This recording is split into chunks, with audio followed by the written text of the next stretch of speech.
Good evening, Shamanita. Good evening to all of you, sir. Good evening, sir. Good evening. Good evening to all of you again. Okay, चलो sir start करते हैं. GST, हाँ, तो मतलब GST, goods and service tax. तो goods and service tax में हम लोग चार्ज ऑफ जीएसटी पढ़ रहे हैं सर. क्या पढ़ रहे हैं? चार्ज ऑफ जीएसटी या चार्ज अंडर जीएसटी. चार्ज मतलब, चार्ज का मतलब होता है टैक्स. चार्ज का मतलब होता है टैक्स. मतलब जीएसटी जो हम पे चार्ज किया जाता है, इसके पीछे रीजन क्या होता है. ठीक है, जीएसटी चार्ज करने के पीछे का रीजन क्या होता है. सबसे इंपॉर्टेंट बात है जो प्रोविजंस है यहाँ पर, ये जो हम लोग लास्ट क्लास में स्टार्ट किया था, उसी से कंटिन्यूएशन करूंगा. मैंने आप लोगों को रिवर्स चार्ज के बारे में बात किया था, है ना सर. हम लोग चार्ज के बारे में दो तरह से एक्चुअली जीएसटी चार्ज होता है, एक फॉरवर्ड चार्ज और एक होता है reverse charge. Thank you sir. One is called forward charge, another is called reverse charge. अब आप बोलोगे सर फॉरवर्ड चार्ज और रिवर्स चार्ज क्या हो गया. सर फॉरवर्ड का मतलब क्या होता है. मानो कि आप कोई बिजनेस करते हो, आप अपना बिजनेस का प्रोडक्ट किसी को सप्लाई करते हो, आप अपना प्रोडक्ट का, अपना बिजनेस का प्रोडक्ट या सर्विस किसी को सप्लाई करते हो. तो जीएसटी कलेक्शन का क्या सिस्टम है. जीएसटी कलेक्शन का क्या सिस्टम है. कस्टम में मतलब जो भी, जिसको भी आप सेल करोगे, सप्लाई करोगे, उनसे जीएसटी कलेक्ट करना है और गवर्नमेंट के घर में जमा करना है. कौन करता है. सप्लायर करता है. से फॉर एग्जाम्पल, चलो मैं स्क्रीन शेयर करता हूँ और आपको एक सिंप्लीफिकेशन में लेके जाता हूँ. जैसे मानो मैं थोड़ा फ्लिपकार्ट में गया, कोई भी ऐप में जा सकता हूँ. मानो कि फ्लिपकार्ट में जाके मैं आपको, मानो ये लैपटॉप है. अब ये लैपटॉप बाई कर, मतलब आप अगर ये लैपटॉप बाई करते हो तो आपको सप्लाई कौन कर रहा है. फ्लिपकार्ट कर रहा है. ठीक है. अब फ्लिपकार्ट ये लैपटॉप सप्लाई करके इसका जो जीएसटी अमाउंट है, ठीक है, ये इंक्लूडिंग जीएसटी है बेसिकली, ये इंक्लूडिंग जीएसटी है. अब इसका जो भी जीएसटी वैल्यू है, ये जीएसटी वैल्यू के साथ आप इसका पेमेंट करोगे. अब फ्लिपकार्ट क्या करेगा, वो जीएसटी कलेक्ट करके गवर्नमेंट के घर में जमा करेगा. बात समझ में आ रहा है. हेलो. Yes sir. ये इसको क्या बोलते हैं, इसको बोलते हैं फॉरवर्ड जीएसटी. फॉरवर्ड मतलब सप्लायर जो होता है वो टैक्स कलेक्ट सप्लायर करता है. हाँ बोलो. सप्लाई बोलो टैक्स करके गवर्नमेंट को देगा. बेसिकली सिंपल है, बड़ा सिंपल कॉन्सेप्ट है. सप्लायर टैक्स कलेक्ट करेगा और गवर्नमेंट के घर में जमा करेगा. कैसे जमा करता है, ये देखो, ये गुड्स एंड सर्विस टैक्स का वेबसाइट्स है. यहाँ पर आके अपने आप को रजिस्टर किया जाता है और फिर यहाँ पर लॉगिन करके उसका जो भी टैक्स पेमेंट का लिंक होता है उसके थ्रू से जाके पेमेंट कर सकता है और रिटर्न फाइल करता है. क्या क्या ट्रांजैक्शन हुआ है, नहीं हुआ है, उसके बेसिस में जीएसटी चार्ज करता है. वो सब आगे आगे बताएंगे sir. Now question is that sir, वो तो ठीक है, बट हम लोग रिटर्न फाइलिंग के चैप्टर में तो रिटर्न फाइलिंग सीख जाएंगे, उसमें कुछ है नहीं. मेन बात है सर, ये जो जीएसटी चार्ज अंडर जीएसटी है या चार्ज ऑफ जीएसटी है, ये चार्ज ऑफ जीएसटी में हम लोगों को ये सीखना पड़ रहा है कि ये जो चार्ज अंडर जीएसटी है या levy and collection of GST जो इंडिया में होता है, इसलिए हम लोग लास्ट क्लास में कुछ इंपॉर्टेंट डेफिनेशंस पढ़ा सकते, है ना. कुछ इंपॉर्टेंट डेफिनेशंस के बारे में जाना. यहाँ पर तीन इंपॉर्टेंट कॉन्सेप्ट आता है. There are three important concept. Extent and commencement of GST act, उसमें मैं आपको ये सभी एक्ट के बारे में बोला. CGST, UTGST, CGST, UTGST, SGST and IGST. जिन लोगों का बेसिक्स ऑफ जीएसटी नहीं हुआ है उनको मैंने रिकमेंड किया सर, मैं लिंक भी शेयर किया कि आप लोग जीएसटी का बेसिक्स लेक्चर एक बार कर लें. ठीक है, जल्दी जल्दी कंप्लीट करें सर. अगर डेली एक क्लास भी कर लेते हो तो भी 3-4 दिन में बेसिक्स क्लियर हो जाएगा. ठीक है, उसके बाद आप ये सारा पॉइंट, ये सीजीएसटी क्या है, यूटीजीएसटी क्या है, एसजीएसटी क्या है, आईजीएसटी क्या है, डिटेल्स डिस्कशंस के साथ, इवन मैथमेटिकल कैलकुलेशंस के साथ बेसिक्स ऑफ जीएसटी कवर किया गया है. मस्ट वॉच है सर, मस्ट वॉच क्लासेस है, जरूर देखिएगा. Levy and collection of CGST SGST कैसे होता है एंड कंपोजिशन लेवी कैसे काम करता है, ये कुछ इंपॉर्टेंट पॉइंट्स हैं. और इसी इंपॉर्टेंट पॉइंट को समझते हुए, जैसे कि आपको मैंने बोला कि इंडिया में जीएसटी कलेक्शन मतलब जीएसटी गवर्नमेंट के घर में दो तरीके से जाता है, एक फॉरवर्ड चार्ज और एक रिवर्स चार्ज. ठीक है, तो फॉरवर्ड चार्ज का सिंपल मतलब होता है सप्लायर रिसिपेंट से कलेक्ट करता है और गवर्नमेंट के घर में जमा करता है। बट कुछ एक्सेप्शनल्स भी है ना, कुछ एक्सेप्शनल पॉइंट भी है जो लास्ट वीक हम लोगों ने स्टार्ट किया था बताना। लास्ट वीक के क्लास के एंड के तरफ आके, है ना, हम लोग यहाँ पर इंडिया के बारे में जानकारी लिए थे सर, व्हाट इज इंडिया, बहुत सारा इंपॉर्टेंट कॉन्सेप्ट में डिस्कशन हुआ था, ठीक है। उसके बाद हम लोग यहाँ पर बात करना चालू किए थे कि levy and collection of GST and IGST of the CGST act, ठीक है। सेक्शन 9 में क्या कहा गया है, सेक्शन 5 में क्या कहा गया है, ऐसा जो सेक्शन वाइज आईजीएसटी सीजीएसटी क्या कहता है, ये सब डिस्कशंस मैंने आपके साथ किया था। फिर मैंने आपको वैल्यू ऑफ जीएसटी, ठीक है, वैल्यू फॉर लेवी के बारे में, जिसके बारे में एक चैप्टर आएगा, मैं ये भी बोला था कि time and value of supply बोल के एक चैप्टर आएगा जहां पर हम लोग टाइम एंड वैल्यू के बारे में बात करेंगे, ठीक है। तो जीएसटी चार्ज होना जरूरी है, चार्ज होगा तो गवर्नमेंट उस पर टैक्स कलेक्ट करता है। कुछ इंटरेस्टिंग पॉइंट पे हम लोगों ने बात किया था, अल्कोहलिक लीकर पे बात किया था, पेट्रोलियम पे बात किया था, याद है ना sir. Alcoholic liquor for human consumption, जो इंसान हम लोग जिसको हम लोग दारू बोलते हैं, मद बंगाली में हम लोग क्या बोलते हैं, मौद, ठीक है, हिंदी में बोलते हैं दारू या लीकर बोलते हैं सर। लीकर जो ह्यूमन कंज्यूम करता है वो जीएसटी के बाहर है, उसमें गवर्नमेंट अपना स्टेट टैक्स लगाता है। Sir petrol diesel GST purview के अंदर है बट अभी भी जीएसटी के अंदर नहीं आया, मतलब चार्ज तो है बट प्रॉपरली चार्ज अभी तक नहीं बना। चार्ज है बट चार्ज प्रॉपरली नहीं बना। ऐसा कुछ इंटरेस्टिंग कॉन्सेप्ट हम लोग लास्ट वीक एनालिसिस किए थे सर। अगर लास्ट वीक का क्लास किसी का मिस है या भूल गए, एक बार जरूर गो थ्रू करें सर, ठीक है। रेट ऑफ जीएसटी मैक्सिमम कितना अवेलेबल है उसके बारे में भी मैंने आपके साथ डिस्कस किया। ये देखो sir, petroleum crude, high speed diesel, motor spirit, natural gas, aviation turbine fuel, ये सब जीएसटी के अंदर है। बट अभी भी जीएसटी गवर्नमेंट जीएसटी के अंदर रख के भी इसको जीएसटी के अंदर नहीं ला पाया। परव्यू में है, मतलब जीएसटी चार्ज हो सकता है बट स्टिल डिस्कशंस पॉइंट में है। क्यों, मैं वो भी बोला था आप लोगों को कि गवर्नमेंट का, स्टेट गवर्नमेंट का रेवेन्यू लॉस का मैटर है। अगर पेट्रोल पे डीजल जीएसटी आ जाएगा तो स्टेट गवर्नमेंट का रेवेन्यू लॉस हो सकता है।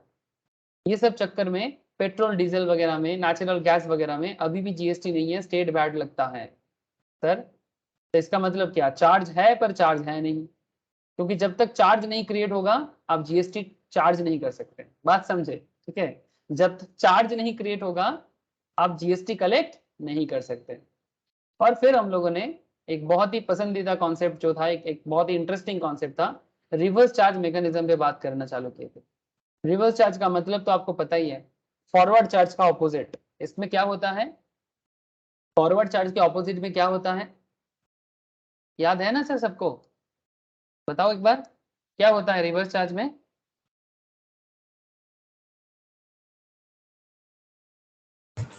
सर सप्लायर की जगह कस्टमर जीएसटी पे करेगा। सप्लायर की जगह कस्टमर नहीं, रिसिपेंट, कस्टमर नहीं बोलना है। ये sir recipient. Recipient of service और goods, recipient of goods and services, वो जीएसटी गवर्नमेंट के घर में पे करेगा। मतलब एक्चुअल में रिसिपेंट को ही तो पे करना पड़ता है ना।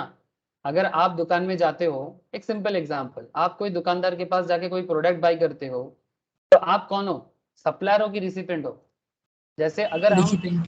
रिसिपेंट, अगर हम फ्लिपकार्ट में जाके ये लैपटॉप बाय करेंगे, ठीक है, तो हम सप्लायर है कि रिसिपेंट है, रिसिपेंट।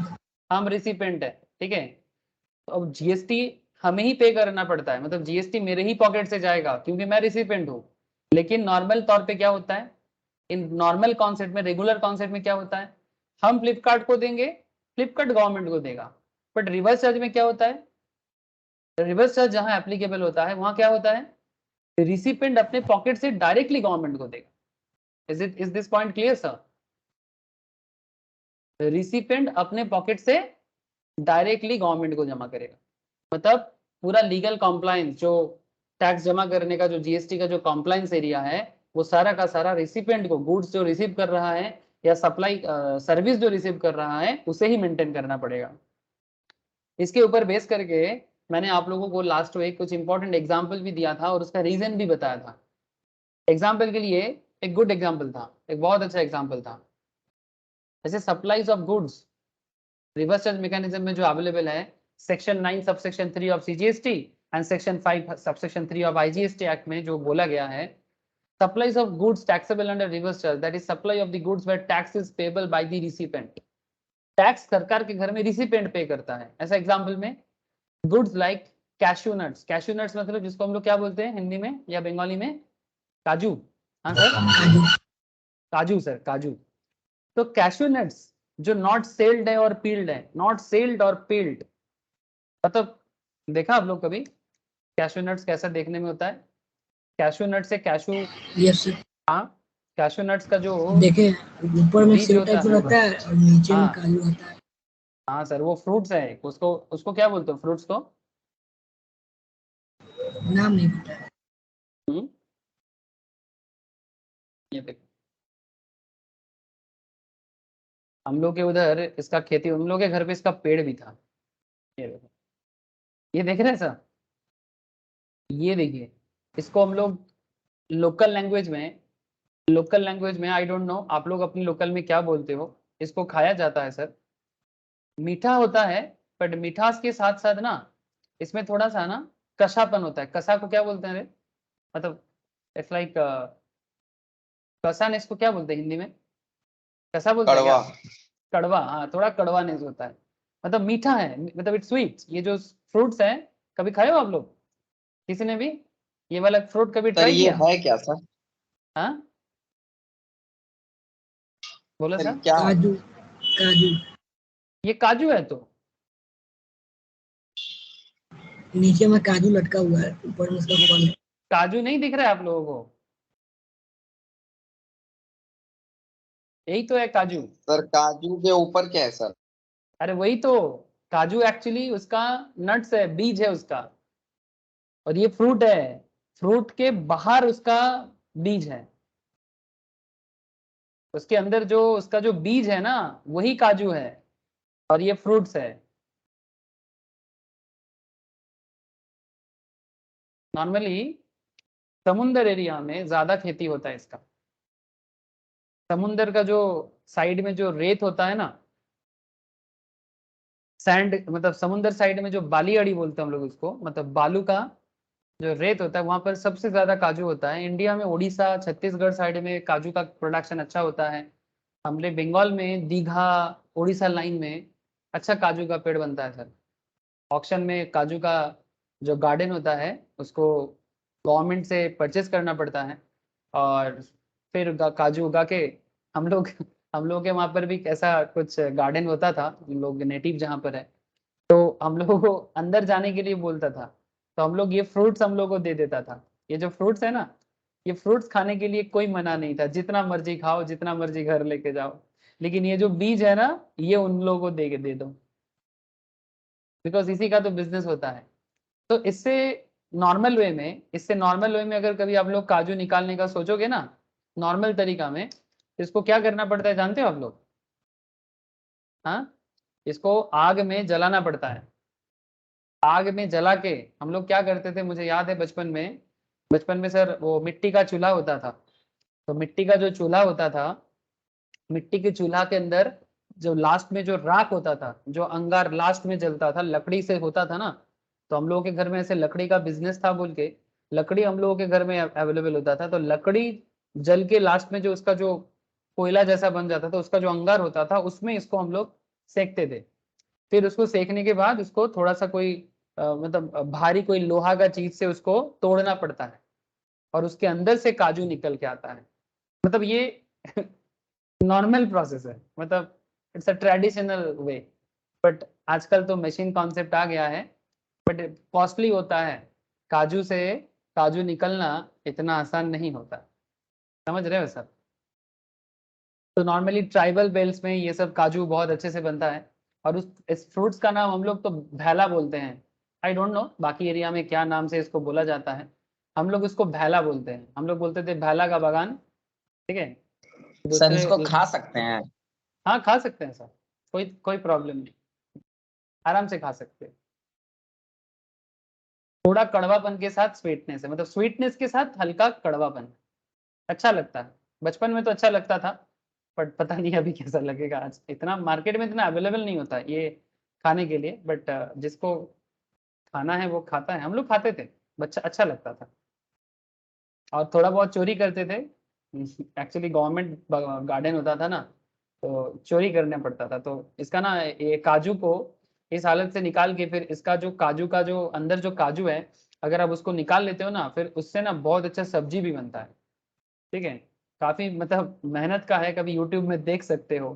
ठीक है, हम लोग भी बचपन में इसी तरह से हम लोग के गांव में भी इसका सब्जी बनता था। काफी महंगा है, मार्केट में मिलेगा नहीं क्योंकि बहुत कसरत का है। ठीक है, चलो कहानी सुन लिए, आगे बढ़ते हैं। Now question is cashew nuts not sold and peeled, BD wrapper, tobacco leaves, raw cotton when supplied by an agriculturist to any registered person। अब क्या है ना, ये सब जो मैं आपको काजू, एक एग्जांपल के लिए काजू का इमेज देख लो, बाकी जो भी आपको यहाँ पर दिखाई दे रहा है, ऐसा बाकी एग्रीकल्चरलिस्ट जो भी है वो क्या करते हैं, सिटी में टाउन्स में बड़े बड़े मैन्युफैक्चरर को, जो काजू मैन्युफैक्चरर है, जो कैशू नट्स मैन्युफैक्चरर है, वो रजिस्टर्ड है।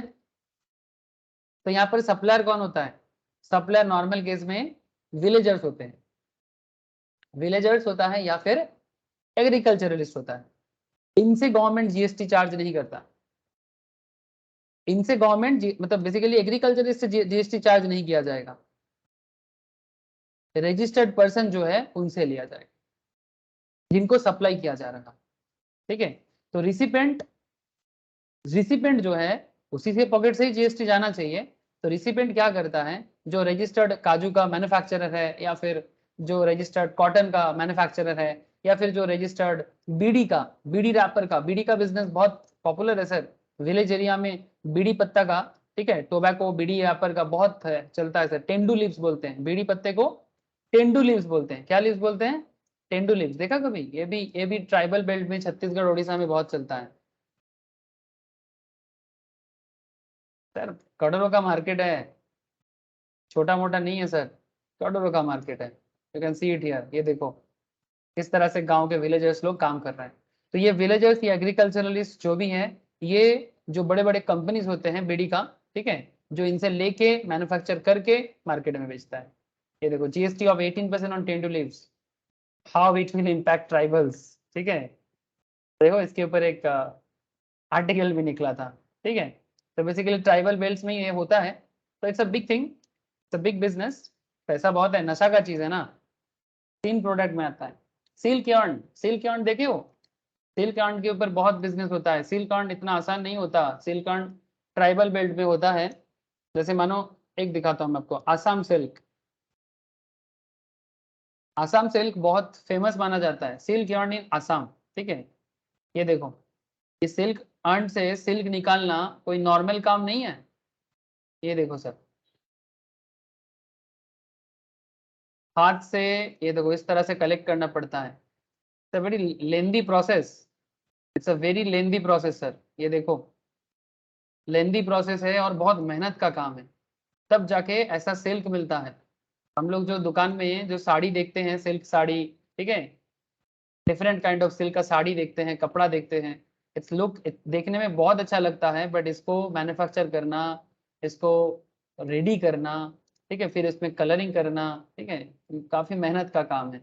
ठीक है, तो सिल्क यार्न से सिल्क बनता है सर। ठीक है, तो ये सिल्क यार्न जहाँ मिलता है, आसाम में इसका बहुत अच्छा खेती होता है इसका। ठीक है, सिल्क यार्न का एग्रीकल्चर होके फिर वहां से करोड़ों दाम में बिकता है सर। बड़े बड़े मतलब कपड़ा का मैन्युफैक्चरर जो होते हैं, वो उसको परचेज करता है, फिर उससे कपड़ा मैन्युफैक्चर होता है ना। एंड स्पेशल काइंड ऑफ कपड़ा बनता है सिल्क से, जो नॉर्मली लोग पार्टी वेयर बनाता है सर, है ना, नॉर्मली पार्टी वेयर हो जाता है ना। क्वेश्चन इज दैट हम लोग जिसको शोरूम में जाके हजार हजार दाम से लेते हैं, इसके पीछे एग्रीकल्चरिस्ट का बहुत मेहनत होता है। अब क्वेश्चन तो वही है, silk yarn when supplied by manufacturer of silk yarn to any registered person, registered person जो है उनसे जीएसटी कलेक्शन किया जाएगा। I hope you understand. तो ये सब कौन है? रिवर्स चार्ज हो रहा है। सप्लायर जीएसटी पे नहीं करेगा, जो रिसिपेंट है वो पे करेगा डायरेक्टली गवर्नमेंट के घर में। ठीक है, used vehicle, seized and confiscated goods, old and used goods, मतलब जो स्क्रैप डीलर्स होते हैं, स्क्रैप डीलर्स जो होते हैं, when supplied by central government, state government, union territory या local authority to any registered person. Scrap dealer तो supplier बन जाता है, बट स्क्रैप डीलर से टैक्स नहीं चार्ज किया जाएगा। जो स्क्रैप प्रोडक्ट को जिसने बाई करता है उनसे किया जाता है। ठीक है, उनसे जीएसटी लिया जाता है। तो this is called RCM, reverse charge mechanism.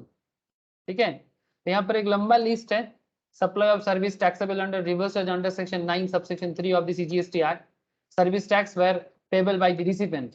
इसमें कुछ इंपॉर्टेंट कॉन्सेप्ट है, कुछ इंपॉर्टेंट सेक्शंस है जो आपके एग्जाम में भी पूछते हैं और बहुत काम भी है इसका। सीएसईएससीएम एग्जाम में बड़ा ही पॉपुलर माना गया है। कुछ टॉपिक है, मैं उसके बारे में थोड़ा बात करूंगा और स्पेशल डिस्कशंस भी करूंगा। जैसे कि category of supply of service में स्टार्टिंग पॉइंट में देखो, सीरियल नंबर 1 में आपको क्या दिखाई दे रहा है, supply of services by goods transport agency. क्या नाम है?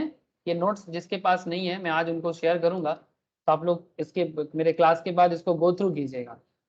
Supply of service by A goods transport agency, GTA. क्या नाम है सर? जीटीए। ठीक है, अब आपके मन में चल रहा है ये जीटीए कौन है? अरे बाबा, जो गुड्स का ट्रांसपोर्टिंग का काम करता है, जिसको हम लोग ट्रांसपोर्टर भी बोलते हैं। ऐसे तो मेरा मेरा फैमिली बिजनेस है ट्रांसपोर्टिंग का ही, मतलब पापा चाचा, ठीक है, मेरा मेरा अंकल फादर यही सब काम करते हैं ट्रांसपोर्टिंग का, ये बड़ा बाजार में सर। अब क्वेश्चन इज दैट सर इसमें खेल क्या खेलता है? चलो मैं वो भी आपको बताऊंगा, इसमें भी कुछ केस स्टडीज हो जाएगा। उसमें क्या है, supply of services by goods transport या goods transport agency any factory. अच्छा, इसमें सप्लायर कौन है? जो गुड्स ट्रांसपोर्ट एजेंसी है वो सप्लायर है। रेसिपिएंट कौन है? जिस फैक्ट्री के पास ये सर्विस पहुंचता है, रिसिपिएंट ऑफ सर्विस। ध्यान से सुनना बात, जो रिसिपिएंट ऑफ सर्विस है उसके पास ये पहुंचते हैं। Any factory registered under factories act. ठीक है, अब देखो इस पे क्या होता है, एजेंसी और जीटीए, गुड्स ट्रांसपोर्ट एजेंसी। चलो आपको मैं एक बार real life goods transport agency दिखाता हूँ कोलकाता में। पोस्ता ट्रांसपोर्ट एरिया। ठीक है, मैं बस लिखूंगा पोस्ता ट्रांसपोर्ट। कोलकाता में पोस्ता ट्रांसपोर्ट बोलने से ही ना आपको दिखाई देगा, लंबा लाइन लगा के ना ट्रक लाइन पे लाइन खड़ा रहता है। ये बड़ा बाजार एरिया में है सर। ठीक है, ये देखो ये राजा काटरा बिल्डिंग है। कभी भी अगर आप बड़ा बाजार एरिया में जाते हो ना, जहाँ ट्रांसपोर्ट का हब है, आपको इस तरह से लाइन लगा के ट्रक खड़े हालत में दिखाई देगा। ठीक है, एक के बाद एक ट्रक खड़ा रहता है और उसमें क्या होता है, सामान लोड होता है। और यहाँ पर ना आपको सब बड़ा से बड़ा पूरा भारत का मतलब ऑल इंडिया लेवल का ट्रांसपोर्ट, ठीक है, ऑल इंडिया लेवल का ट्रांसपोर्ट आपको नजर आएगा। ठीक है, तो ये लोग बेसिकली किस क्या नाम पे जाना जाते हैं, इनको जीएसटी क्या बता रहा है? GTA, goods transport agency. ठीक है, क्या बता रहे हैं सर? Goods transport agency. ठीक है, ये देखो क्या लिखा है, दुर्गापुर ट्रांसपोर्ट। मतलब दुर्गापुर ट्रांसपोर्ट, आप बिल्डिंग देख के समझ रहे हो कि कितना पुराना होगा। ठीक है, अब ये दुर्गापुर ट्रांसपोर्ट क्या है? दुर्गापुर का सामान लेके जाते हैं। हम लोगों का भी ट्रांसपोर्ट का ये ऐसे ही देखने में होता है सर, ज्यादातर हम लोगों का ट्रांसपोर्ट ये है सर, बीएमटीसी। दिखाते हैं अगर मिल जाए तो, बेल्ला ट्रांसपोर्ट बोल के ज्यादा पॉपुलर है। पता नहीं जी गूगल लिस्टिंग है कि नहीं, बेल्ला ट्रांसपोर्ट ऐसा ही कुछ लिखा दिखेगा दिखेगा। ये देखिए ये वाला दिखाई दे रहा है ना, वैसा ही है। ठीक है, बेल्ला मेदिनीपुर ट्रांसपोर्ट बोल के बंगाली में लिखा हुआ है सर। ठीक है, ये ऑफिस है, यहाँ पर बाहर से माल आता है सामने। बस यहाँ पर ना ऑफिस से ज्यादा इंपॉर्टेंट होता है कि ट्रक रखने का जगह हो आपके पास। ठीक है, मतलब रखने का जगह तो नहीं मिलेगा, वही रोड पे ही किसी भी तरह से गाड़ी को खड़ा करो और सामान लोड करो और जहां भारत के जहां मर्जी गाड़ी को भेजो। ठीक है, भारत के जहां मर्जी गाड़ी को भेजो, यही टारगेट रहता है, यही टारगेट रहता है। ठीक है, जैसे ये हम लोग के ट्रांसपोर्ट से नॉर्मली बंगाल के अंदर ही ज्यादा काम करता है सर। लाइक बेल्ला बोल के एक शहर है दीघा लाइन में, मिदनापुर बोल के एक जगह है, हम लोग जानते होंगे, मिदनापुर टाउन है, खड़गपुर टाउन है। ठीक है, तो ये सब जगह में हम लोग के ट्रांसपोर्ट से ज्यादा सामान जाता है। आजकल और भी जगह जाता होगा, मुझे इतना पता नहीं है बिकॉज मैं बिजनेस में डायरेक्टली इन्वॉल्व नहीं हूँ। ठीक है, तो कॉन्सेप्ट इज दैट, मैं बचपन में काफी समय देता था, मतलब जाके बैठता था सर। तो क्वेश्चन इज दैट कि ये जो ट्रांसपोर्ट एजेंसी होता है, इनके थ्रू से ही तो गुड्स का ट्रांसपोर्टिंग होता है। आप लोगों को बात समझ में आ रहा है ना सर? ठीक है, जैसे इकोनॉमिक ट्रांसपोर्ट ऑर्गेनाइजेशन लिमिटेड, इतना बहुत सारा ऐसा आपको मिलेगा। तो ये जो जीटीए सर्विसेज है, अच्छा कुछ और मतलब अगर आप थोड़ा हाईफाई लेवल में देखना चाहते हो, जैसे मानो कि सैफ एक्सप्रेस बोल के लॉजिस्टिक कंपनी भी आप बोल सकते हो। ठीक है, थोड़ा अगर हाईफाई लेवल में देखना चाहते हो, लॉजिस्टिक ट्रांसपोर्ट, जो लॉजिस्टिक होता है ना, logistic actually complete, normal transporting में और लॉजिस्टिक में क्या फर्क होता है? लॉजिस्टिक एक्चुअली आपका पूरा प्रोडक्ट को एक जगह से दूसरे जगह पहुंचाने में जितना सारा मीडिएटर का जरूरत होगा वो पूरा काम संभालता है logistic. That is the difference between logistic and transportation. पता है आप लोगों को लॉजिस्टिक क्या होता है? हाँ, ये देखो लॉजिस्टिक क्या करेगा, लॉजिस्टिक क्या करेगा कि देखो ये इमेज भी कुछ बता रहा है। मतलब सामान को एयरपोर्ट से निकालना या जहाज से निकालना, फिर ट्रक में लोड करना, फिर जरूरत पड़ने से ट्रेन में लोड करना, ठीक है, जहां जहां जो भी जरूरी चीजें हैं वो सारा काम बेसिकली लॉजिस्टिक कंपनी करता है। लेकिन लॉजिस्टिक कंपनी भी कहीं ना कहीं भाई मतलब मतलब बेसिकली वो भी ट्रांसपोर्ट को यूज करता है, अलग अलग ट्रांसपोर्ट होता है इनका। लेकिन लॉजिस्टिक के पास वेयर हाउस भी होता होगा, ठीक है। ये देखो डिलीवरी के लिए स्मॉल गाड़ी, ट्रक, ठीक है। मैं आपको ट्रक ट्रांसपोर्ट का ही बात किया, हम लोग का जो ट्रांसपोर्टिंग है वो ट्रक ट्रांसपोर्ट का ही है।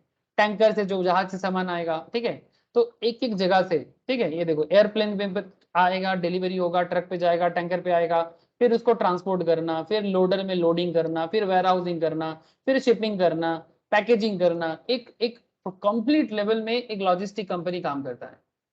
लेकिन अगर ये लॉजिस्टिक कंपनी एक ट्रांसपोर्ट एजेंसी का काम कर रहा है जहां जहां, वो भी आरसीएम के अंदर आ जाता है। इसीलिए ये जीटीए का है। अभी मैं आपको दिखाता हूँ, देखो आपको क्लैरिटी हो जाएगा, बहुत जल्दी क्लैरिटी हो जाएगा कि ये जीटीए कैसे काम करता है। वीवीआईपी कॉन्सेप्ट है सर। पहले आप लोग मुझे इतना बता दो कि आपको ट्रांसपोर्ट बिजनेस का आइडिया तो लग गया ना सर? जिसको नहीं पता, जिसको पता है वो समझ गया होगा, जिसको पता है वो तो पता चल ही गया, जिसको ना भी पता था वो भी पता चल गया होगा। Hello, tell me sir.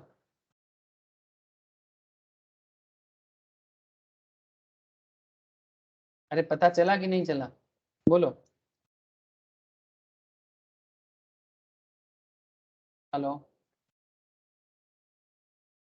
हाँ सर। ओके सर, ठीक है। अब ध्यान दो sir, person liable to pay GST on GTA service. अब ये जीटीए सर्विस में जो जीएसटी रेट का कॉन्सेप्ट क्या है, या फिर जीएसटी कौन पे करता है, ऐसे तो आपको पता चल ही गया। आरसीएम है, मतलब रिसिपिएंट ऑफ सर्विसेज। जो सर्विस रिसीव करेगा उनसे जीएसटी गवर्नमेंट के घर में जाएगा। लेकिन इसमें भी ना कुछ खेल है। क्या खेल है? वही खेल आपको समझना है। Person liable to pay GTA GST on GTA service. Person liable to pay GST on GDA service. GTA means goods transport agency. GTA service को बेसिकली दो तरीके से टैक्स दिया गया। There are basically two types of rates. एक rate 5% के category में आता है। जब 5% का टैक्स कैटेगरी में है, दैट इज 2.5% करके सीजी, अगर अगर मानो कि स्टेट के अंदर ही हो रहा है, से फॉर एग्जांपल वेस्ट बंगाल के अंदर ही हो रहा है, ठीक है, तो उसमें दो जीएसटी आएगा, सीजीएसटी 2.5 एंड एसजीएसटी 2.5, ठीक है। और अगर स्टेट चेंज हो जाता है, से for example WB to Bihar, या फिर बिहार टू उत्तर प्रदेश, या फिर उत्तर प्रदेश टू मध्य प्रदेश, अगर स्टेट चेंज कर रहा है, या फिर मध्य प्रदेश टू महाराष्ट्र, अगर स्टेट चेंज कर रहा है तो उसको क्या बोलते हैं? इंटरस्टेट। इंटरस्टेट मतलब स्टेट बदल के जब गुड्स जाता है, तो in that case IGST charge होता है, ठीक है। तो 5% जीएसटी अगर पे होता है, provided GTA has not taken the ITC. But जब आप 5% जीएसटी पे करोगे, आपको आईटीसी क्लेम नहीं मिलेगा। अब बदले में आप फिर से समझ रहे हो सर आईटीसी क्या है? मैं लास्ट दिन भी आईटीसी समझाया था, और इवन मैंने आपको बोला था कि आप लोग एक बार बेसिक कर लो। बेसिक में मैंने आईटीसी ऑलरेडी समझा के रखा। और इंटरेस्टिंग फैक्ट क्या है सर, आईटीसी के ऊपर एक स्पेशल चैप्टर आएगा, इनपुट टैक्स क्रेडिट, जीएसटी का सबसे हॉट टॉपिक है। जीएसटी का सबसे हॉट टॉपिक तो वही है। सर क्या बात करते हो, सबसे हॉट टॉपिक, ये क्या बात हुआ? अरे सर बात नहीं समझ रहे, जीएसटी में मारामारी तो आईटीसी को लेके ही होता है। मैंने एक मैं फिर से करवाऊंगा जीएसटी में, जीएसटी क्रूसेड बोल के मैंने एक स्पेशल केस स्टडीज करवाया था, ठीक है। The great GST crusade. ये क्रूसेड क्या है जानते हो? मैं आपको क्या बोला, ये एक केस स्टडीज है जीएसटी का, इसमें मारामारी होता है जीएसटी को लेके। आपको जान के आप हैरान हो जाओगे, ये पहले भी मैं बताया था, ये 2021 का केस है, ठीक है, और ये 2022 का रिपोर्ट है। मतलब ये न्यूज आया था 2021 में, बट रिपोर्ट 2020 का है। Government said that it had netted close to 1.15 lakh crore in GST during 2020, and that's never happened before. It is now recorded record for GST Council. And while the jump has been primarily attributed to an increase in business activity, business बढ़ेगा तो government का GST collection बढ़ जाता है. Festive season में cell बढ़ता है, जैसे कि अभी फेस्टिव सीजन चालू होगा इंडिया में, है ना.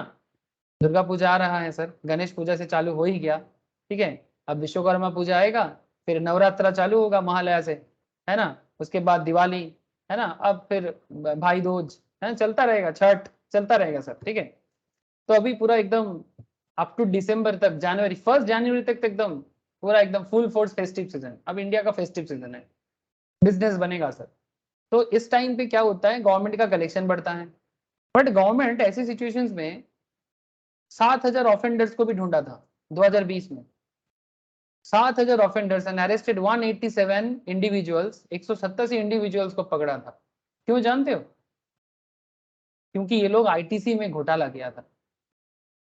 It is clear that there is some progress being made, but to truly understand the story, you need to understand modus operandi of some of these people. Input tax credit में घोटाला, क्या घोटाला हुआ था sir? वही घोटाला मैं कभी इसका डिटेल्स डिस्कशंस करूंगा, बट आप इतना जान लो, ठीक है. मतलब जीएसटी का जो गवर्नमेंट को मिलना चाहिए वो गवर्नमेंट के घर ना जाके, ठीक है, फ्रॉडुलेंटली जीएसटी क्रिएट किया जा रहा है, जिसका मोटा मोटी फेक इनवॉइस है. फेक इनवॉइस बना के जीएसटी कराया जा रहा है. फेक इनवॉइस मतलब सेल हुआ नहीं है फिर भी सेल दिखाया जा रहा है. इसका अमाउंट गवर्नमेंट का जो कैलकुलेशन था, जो ऑडिट हुआ था, उससे ऑलमोस्ट 11,500 करोड़ के आसपास. Fraudster were also floating dummy companies. खोटा मतलब डमी कंपनी बनाता है, बोगस एड्रेस बनाता है, फेक जीएसटी इनवॉइस बनाता है कमीशन के चक्कर में. They run a racket based on the simple premises. However, over time the government has caught up, maybe not entirely, but they are getting there in a month-long campaign that included the use of data analytics tools, and the income tax department and GST officials have unearthed the fake invoice racket 11,500 crore. इसमें maximum जो घोटाला हुआ है वो बॉम्बे में रहा है, new Bombay में, नवी मुंबई में ज्यादा रहा है. सर समझ रहे हो मैं जो बात आपको कर रहा हूँ? शायद आपको इसका समझ अभी क्लियरली नहीं होगा. जैसे जैसे धीरे धीरे आप लोग जीएसटी में एक्सपर्ट बन जाओगे, आपको समझ में आ जाएगा. सर आईटीसी का चैप्टर पढ़ेंगे तो डिटेल्स में बात करेंगे क्रूसेड के बारे में, लेकिन आप बात को समझे. आईटीसी, ऐसे आईटीसी होता क्या है? अगर मैं फिर से एक बार आपको आईटीसी समझाऊं 2 मिनट के लिए. अगर कोई प्रोडक्ट मैन्युफैक्चरर 100 में मैन्युफैक्चर कर रहा है, ठीक है, कितना लोग होते हैं? मैन्युफैक्चरर होते हैं जो प्रोडक्ट को बना रहा है. फिर कौन होता है बोलो? डीलर या होलसेलर होता है.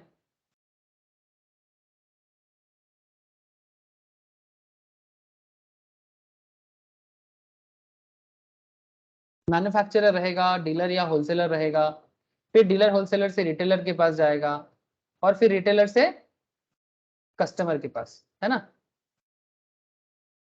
इसमें क्या होता है, जो 100 का प्रोडक्ट मैन्युफैक्चरर ने मैन्युफैक्चर किया, यही प्रोडक्ट डीलर के पास जब पहुंचेगा तो मैन्युफैक्चरर इसको 100 में बेचेगा. बट अगर मानो कि इसमें 5% जीएसटी है, तो 100 में 5% मैन्युफैक्चरर क्या करेगा? डीलर से कलेक्ट करेंगे, गवर्नमेंट के घर में दे देगा.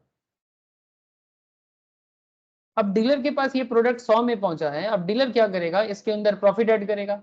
मानो जो डीलर है वो 100 का प्रोडक्ट में 20 का प्रॉफिट ऐड किया, तो प्रोडक्ट का दाम बन जाता है 120. मैं लास्ट दिन भी दिखा था इसलिए थोड़ा रफली बता रहा हूँ. 120 पे 5% कितना होता है सर? Please tell me. 120 पे 5% कितना होता है? 6 रुपया. 6 रुपया, ठीक है. अब यहीं पर खेल है सर. तो गवर्नमेंट के घर में कितना जाने का लिए है सर? 6%, है ना. गवर्नमेंट सोच रही कि मेरे पास तो 6% आएगा, लेकिन सर गवर्नमेंट ऑलरेडी 5% रिसीव कर चुका है मैन्युफैक्चरर से, है ना. गवर्नमेंट ऑलरेडी मैन्युफैक्चरर से 5% रिसीव किया है ना, जो डीलर से 5% का जीएसटी जो बना था, ये 100 का 5%. अब ये जो 5% मैन्युफैक्चरर ने, ये जो 5% मैन्युफैक्चरर ने डीलर से कलेक्ट किया, मैन्युफैक्चरर कौन है? Manufacturer supplier. मैन्युफैक्चरर किसको सप्लाई किया? डीलर को सप्लाई किया. मैन्युफैक्चरर ने डीलर को सप्लाई किया, तो 100 का प्रोडक्ट में 5% जीएसटी डीलर से कलेक्ट करके गवर्नमेंट के घर में 5 जमा हो गया. अब डीलर 100 के प्रोडक्ट में 20% ऐड करेगा, अपना प्रॉफिट तो ऐड करेगा ना बाबा, इसको वैल्यू ऐड बोलते हैं. अब 100 में 20, 120 पे 5% कितना हो जाता है? 6%। अब जब गवर्नमेंट डीलर को बोल रहा है, अब जब गवर्नमेंट डीलर को बोलता है कि भाई दो 6%, अब यहां पर खेल है सर। अब ये डीलर ये 6% किसके कलेक्ट करेगा? डीलर ये 6 रुपीज किससे कलेक्ट कर रहा है? बोलो, किससे कलेक्ट कर रहा है? रिटेलर से। रिटेलर से। अब रिटेलर से कलेक्ट करके ये 6 रुपीज गवर्नमेंट के पास जाना चाहिए, लेकिन यहां पर डीलर के पास आईटीसी है सर। अब गवर्नमेंट जब डीलर को बोलता है कि 6% का जीएसटी भरो, तब डीलर बोलता है ना ना ना ना ना, हम तो 6% नहीं भरेंगे। क्यों? बिकॉज आई ऑलरेडी हैव 5% का आईटीसी। ये जो 5 का आईटीसी है ना, ये 5% का क्रेडिट है किसके पास? डीलर के पास। ये डीलर का आईटीसी है, इनपुट टैक्स क्रेडिट। अब डीलर के पास ये आईटीसी क्यों है? बिकॉज डीलर तो पहले अपने पॉकेट से 5% दिया था गवर्नमेंट को। अब गवर्नमेंट को 6% देने का बात है, तो गवर्नमेंट क्या करेगा? डीलर क्या बोलेगा कि मैं ऑलरेडी आपको 5 दे के रखा और अभी आपका लाइबिलिटी बनता है 6, तो 6 और मेरे पास 5% का आईटीसी, तो अभी आपको सिर्फ 1 रुपये मिलेगा।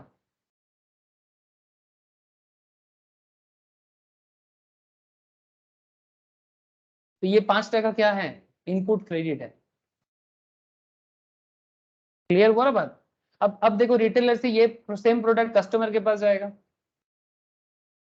अब ये 120 का प्रोडक्ट है, 120 का प्रोडक्ट रिटेलर से जब कस्टमर के पास जाएगा, रिटेलर क्या करेगा? थोड़ा प्रॉफिट ऐड करेगा कि नहीं करेगा?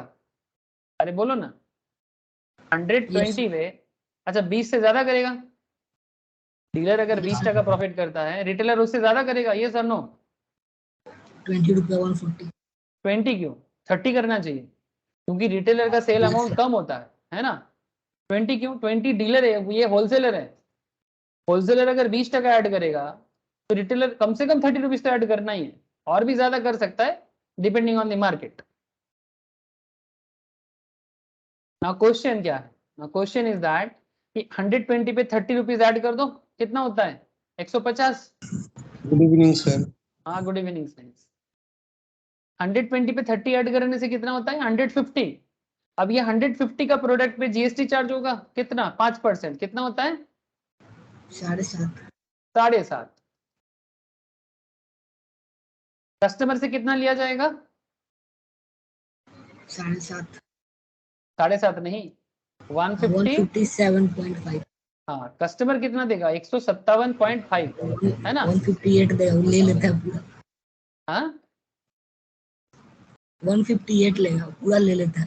हाँ, पूरा ले लेता है, ठीक है ठीक है। 157.5 कस्टमर देगा, लेकिन यहाँ पर रिटेलर जो है, जो रिटेलर है ये भी बिजनेसमैन है, इसको भी जीएसटी फाइल करना पड़ता है। अब आप मुझे बताओ, ये जो 7.5% का, ये मैं एक्चुअली देखो लास्ट दिन समझा था ना, इसलिए मैं थोड़ा रफ में समझा दिया, थोड़ा क्लियर कट नहीं है, बट समझ में आ रहा है कि नहीं, ये जरूरी है। 7.5% गवर्नमेंट रिटेलर से मांगता है कि भाई 7.5% कस्टमर से जीएसटी लिया, सरकार को जमा करो। लेकिन आप मुझे बताओ, क्या रिटेलर 7.5 जमा करेगा? 1.5 जमा करेगा। नहीं करेगा, क्योंकि क्योंकि रिटेलर के पास आईटीसी कितना है? सर 1.5 रुपया जमा करेगा ना। हाँ 1.5 करेगा, लेकिन आईटीसी कितना है? 6। 6%। ये रिटेलर के पास ऑलरेडी आईटीसी है, बिकॉज वो पहले ही आईटीसी देके रखा है, मतलब ऑलरेडी 6% देके रखा है, सो ये क्रेडिट है उसका। अब 7.5 से 6% माइनस होके अब सरकार के घर में रिटेलर सिर्फ 1.5% जमा करेगा, 1.5। तो कुल मिला के गवर्नमेंट के घर में कितना गया? वही जो प्रोडक्ट में कस्टमर दिया, वही वही सरकार के घर में जाएगा, लेकिन पार्ट बाय पार्ट जाएगा। सारा लोड एक के ऊपर नहीं देना है, कुछ मैन्युफैक्चरर पे लोड शिफ्ट किया, कुछ डीलर पे, कुछ रिटेलर पे, और सारा बर्डन किस पे शिफ्ट कर दिया? सारा का सारा बर्डन किस पे शिफ्ट कर दिया? कस्टमर पे। कस्टमर पे। तो एक 100% का प्रोडक्ट 5% जीएसटी चार्ज होते होते जब कस्टमर तक पहुंचता है, तो उसका दाम हो जाता है 157 प्रॉफिट लगा के भी, और उसमें जीएसटी चार्ज हो जाता है 7.5 ओवरऑल, और वो 7.5 सरकार के घर पे। 5% का प्रोडक्ट है, मतलब 5% जीएसटी वाला प्रोडक्ट है।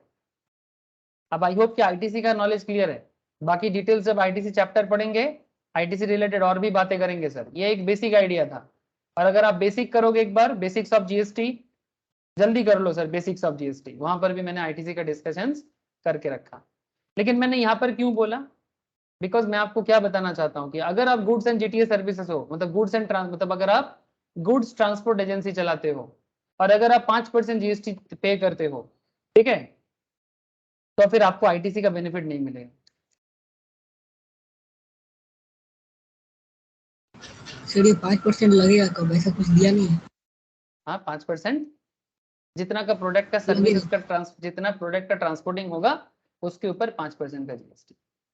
नहीं ना, लगेगा कब, मतलब वो किस समय लगेगा, 5 या 12, ऐसा जब कुछ जब नहीं। जब सर्विस प्रोवाइड करेगा, वही मैं बता रहा हूँ सर, वही बता रहा हूँ कि 5% ये एक जीटीए सर्विस का जीएसटी का, मतलब आप क्या करते हो, मैं आपको पहले ही क्या बताया, आप एक ट्रांसपोर्टर हो, बात को समझे। ट्रांसपोर्टर पे नॉर्मली या तो 5% लगता है या तो 12% लगता है, ठीक है। अगर आप ट्रांसपोर्ट सर्विसिंग दे रहे हो, ठीक है, तो आपका जीएसटी है 5% या तो 12%। लेकिन अगर आप 5% यूज करोगे, जो सर्विस आप चार्ज करोगे, अगर आप 5% पे करोगे, ठीक है, तो आईटीसी क्लेम नहीं कर पाओगे।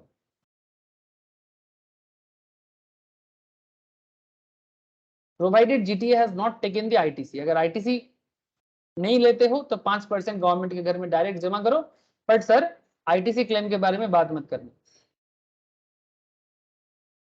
क्या सर्विस है आपका, आपका सर्विस है supplying transportation of goods by road services, transportation of goods by road services, rail नहीं रे बाबा, हाँ इट्स अ रोड सर्विसेज, चाहे छोटा हाथी हो चाहे ट्रक हो, ऐसा ट्रेलर हो ना। क्वेश्चन इज सर 12% देने से क्या हो जाएगा, सर जब रेट 12% है, 6% प्लस 6%, सीजीएसटी 6, एसजीएसटी 6, या फिर आईजीएसटी 12% हो जाएगा जब स्टेट चेंज हो जाएगा। सीजीएसटी एसजीएसटी कब लगता है, जब विद इन स्टेट होता है, जब स्टेट बदल जाता है तब आईजीएसटी लगता है। ये तो कॉमन सेंस है, ये तो आप लोग कोई भी बिल देखोगे समझ में आ जाएगा। ऑनलाइन में ऑर्डर करते हैं, बिल जरूर देखिएगा, बिल फेंक मत दीजिएगा, बिल फेंकने से पहले देख लीजिएगा जीएसटी क्या हुआ है। अगर अदर स्टेट से कोई प्रोडक्ट ऑर्डर करोगे ना, आईजीएसटी उसमें लिखा रहेगा। अगर आप बंगाल के अंदर से ऑर्डर करोगे या अपने अपने स्टेट से अंदर से ऑर्डर करोगे तो उसमें सीजीएसटी एसजीएसटी दोनों मेंशन रहेगा। लेकिन यहाँ पर खेल क्या है, अगर आप 12% का जीएसटी ट्रांसपोर्टेशन सर्विस देके लेते हो, in this case there is no restriction on availing ITC, ITC claim करने में आपको कोई नहीं रोकेगा, आईटीसी क्लेम करने से आपको कोई नहीं रेस्ट्रिक्शन नहीं ऑन गुड्स और service used in supplying said services by GTA. अब आपके मन में चल रहा है सर कैसे होता है, सर अगेन मैं आपको फिर से समझाता हूँ। देखो अगर आप गुड्स एंड ट्रांसपोर्टिंग का सर्विस प्रोवाइड करते हो, अगर आप गुड्स एंड ट्रांसपोर्टिंग का सर्विस प्रोवाइड करते हो और अगर आप 5% जीएसटी पे करते हो गवर्नमेंट पे, सो डोंट क्लेम आईटीसी। जितने का सर्विस होगा, जितना अमाउंट का आपका सर्विस चार्ज रहेगा, से फॉर एग्जांपल 1 टन या 10 टन सामान, 10 टन, टन बोलते हैं ना, जो प्रोडक्ट ट्रक में जाता है उसको टन से डिनोट किया जाता है, half ton, 10 ton, 5 ton, 15 ton, ठीक है। उसके लिए आपने कुछ चार्जेस लगाते हो, भाड़ा सब कुछ मिला जुला के आपका एक भाड़ा होता है, ठीक है, जीटीए सर्विसेज का भाड़ा होता है। उस पे आपका मानो भाड़ा है मानो 10,000, जितना भाड़ा होगा उसका 5% गवर्नमेंट के घर में। But if you pay 5% then don't claim your ITC, मतलब अगर आपने किसी को पहले जीएसटी पे किया तो वो आईटीसी क्लेम नहीं कर सकते।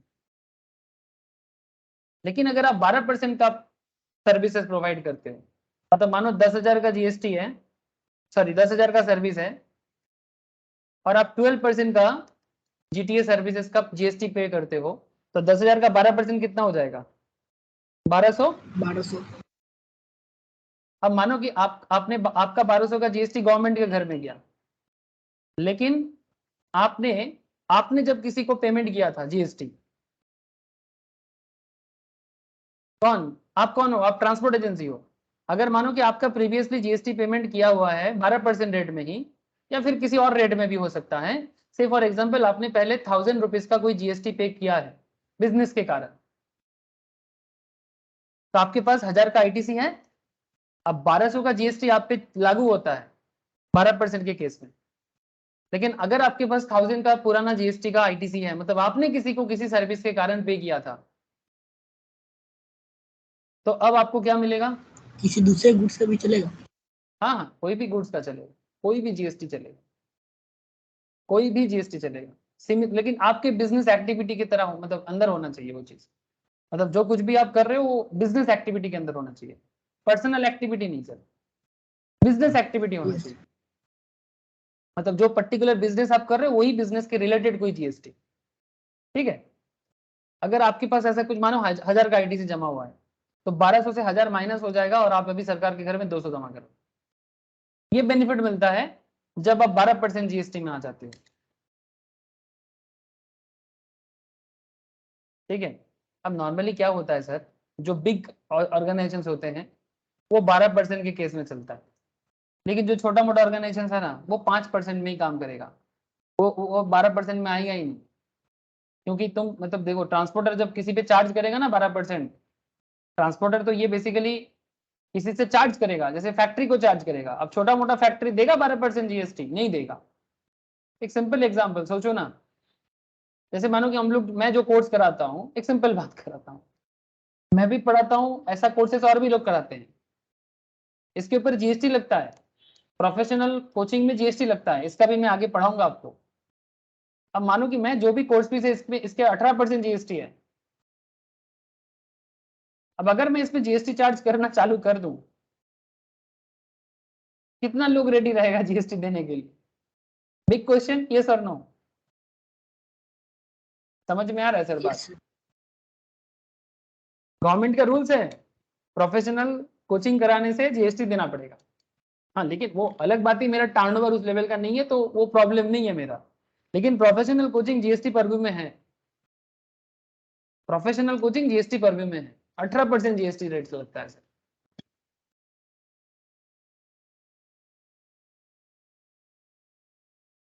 ये आगे आगे चर्चा होगा, जीएसटी रेट के बारे में चर्चा करूंगा ना, उसमें डिस्कस करेंगे। तो इंटरेस्टिंग फैक्ट है सर, बहुत सारा सर्विसेज में जीएसटी का अलग अलग कॉन्सेप्ट चलता है। तो वही बात है कि अगर बड़ा कंपनी के अंदर काम चलता है ना तो वो लोग 12% के साथ चला जाएगा, लेकिन छोटा मोटा बिजनेस है, छोटा मोटा कंपनी है, माइक्रो इंडस्ट्रीज है, वो 5% में ही सलट देगा, क्योंकि 12% का कस्टमर रेडी नहीं रहेगा सर। कस्टमर बोलेगा नहीं नहीं 12% जीएसटी नहीं, काम नहीं करना। तो फिर बोलेगा सर 5% में, सर 5% तो गवर्नमेंट उनको छोड़ेगा नहीं ना, गवर्नमेंट बोलेगा भाई सर्विस चार्ज, सर्विस पे हम लोग टैक्स तो लेंगे, नहीं तो आपके बिजनेस पे प्रॉब्लम करेगा। तो फिर जो भी आपका सर्विस चार्जेस रहेगा उसके ऊपर 5% लगा के सरकार के घर में जमा कर दो, पर आईटीसी का कोई हिसाब किताब नहीं होगा। मतलब अगर आप कहीं पर भी कोई जीएसटी पेमेंट करते हो फॉर योर बिजनेस, तो आप आईटीसी के लिए झमेला मत करो, लेकिन अगर आपका 12% रेट के अंदर आप आते हो तो फिर आप आईटीसी क्लेम करो, गवर्नमेंट खुशी खुशी आपको आईटीसी क्लेम करने देगा। सर ऐसा कर सकते हैं, गुड्स पे 12%, दूसरे गुड्स पे 5%?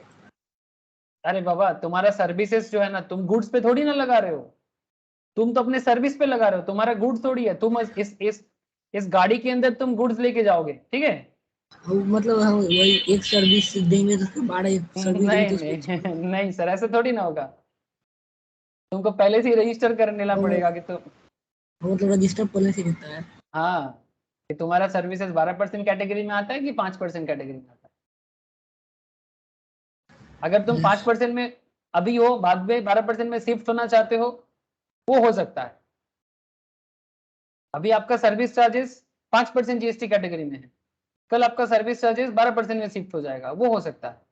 जैसे ये देखो, ये रिसेंटली मैं आपको एक एग्जांपल देता हूँ, ऐसे ये एक चैप्टर, एक कॉन्सेप्ट आएगा, जो बात मैं अभी आपके साथ कर रहा हूँ ना, ये तो ट्रांसपोर्ट में बात कर रहा हूँ। एक कॉन्सेप्ट में आपको स्टार्टिंग में बोला ना, कॉम्पोजिशन लेवी बोल के एक कॉन्सेप्ट आएगा। क्या बोलेगा? Composition levy. तो मैं आपको मेरे ही एक्सपीरियंस का एक बात बता रहा हूँ आपको। ये केष्टपुर में वीआईपी के ऊपर, केष्टपुर वीआईपी के ऊपर एक वेज रेस्टोरेंट है, उसका नाम है गुप्ताज वेज बोल के, बड़ा पॉपुलर है, सबको पता है, आई होप आप लोगों को भी पता है। इसका एक चिनार पार्क में भी एक इसका है, गुप्ताज वेज बोल के। हम लोगों को जब भी किसी कारण से जरूरत पड़ता है तो यहीं से ऑर्डर कर लेते हैं, ठीक है। अब मैं आपको जो बताने जा रहा हूँ, ये एक छोटा सा रेस्टोरेंट है गुप्ताज वेज, ठीक है।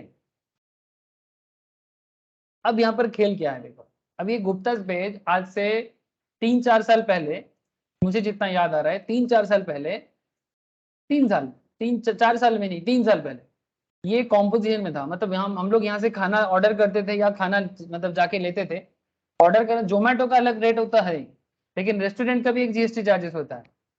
जोमेटो जब नहीं था तब का बात कर रहा हूँ, तब यहाँ पर जाके लेते थे, ये जीएसटी चार्ज नहीं करता था, ठीक है, रेस्टोरेंट था बट जीएसटी चार्ज नहीं करता था, और लिखा रहता था कि ये कॉम्पोजिशन लेवी में है और ये जीएसटी नहीं लेता, ठीक है। लेकिन ये गवर्नमेंट के घर में जीएसटी पे करता था, एक certain lump sum amount GST government उसका टोटल बिजनेस के ऊपर ले लेता है एनुअल, ठीक है। क्योंकि जीएसटी फाइल ना होने से बिजनेस में प्रॉब्लम, जीएसटी फाइल करना पड़ेगा, ठीक है। बिजनेस कर रहे हो, सरकार के घर में जीएसटी दो, ठीक है। लेकिन वो कस्टमर से जीएसटी चार्ज नहीं करता था, तो जो कस्टमर से चार्ज नहीं करता है और कॉम्पोजिशन लेवी में होता है,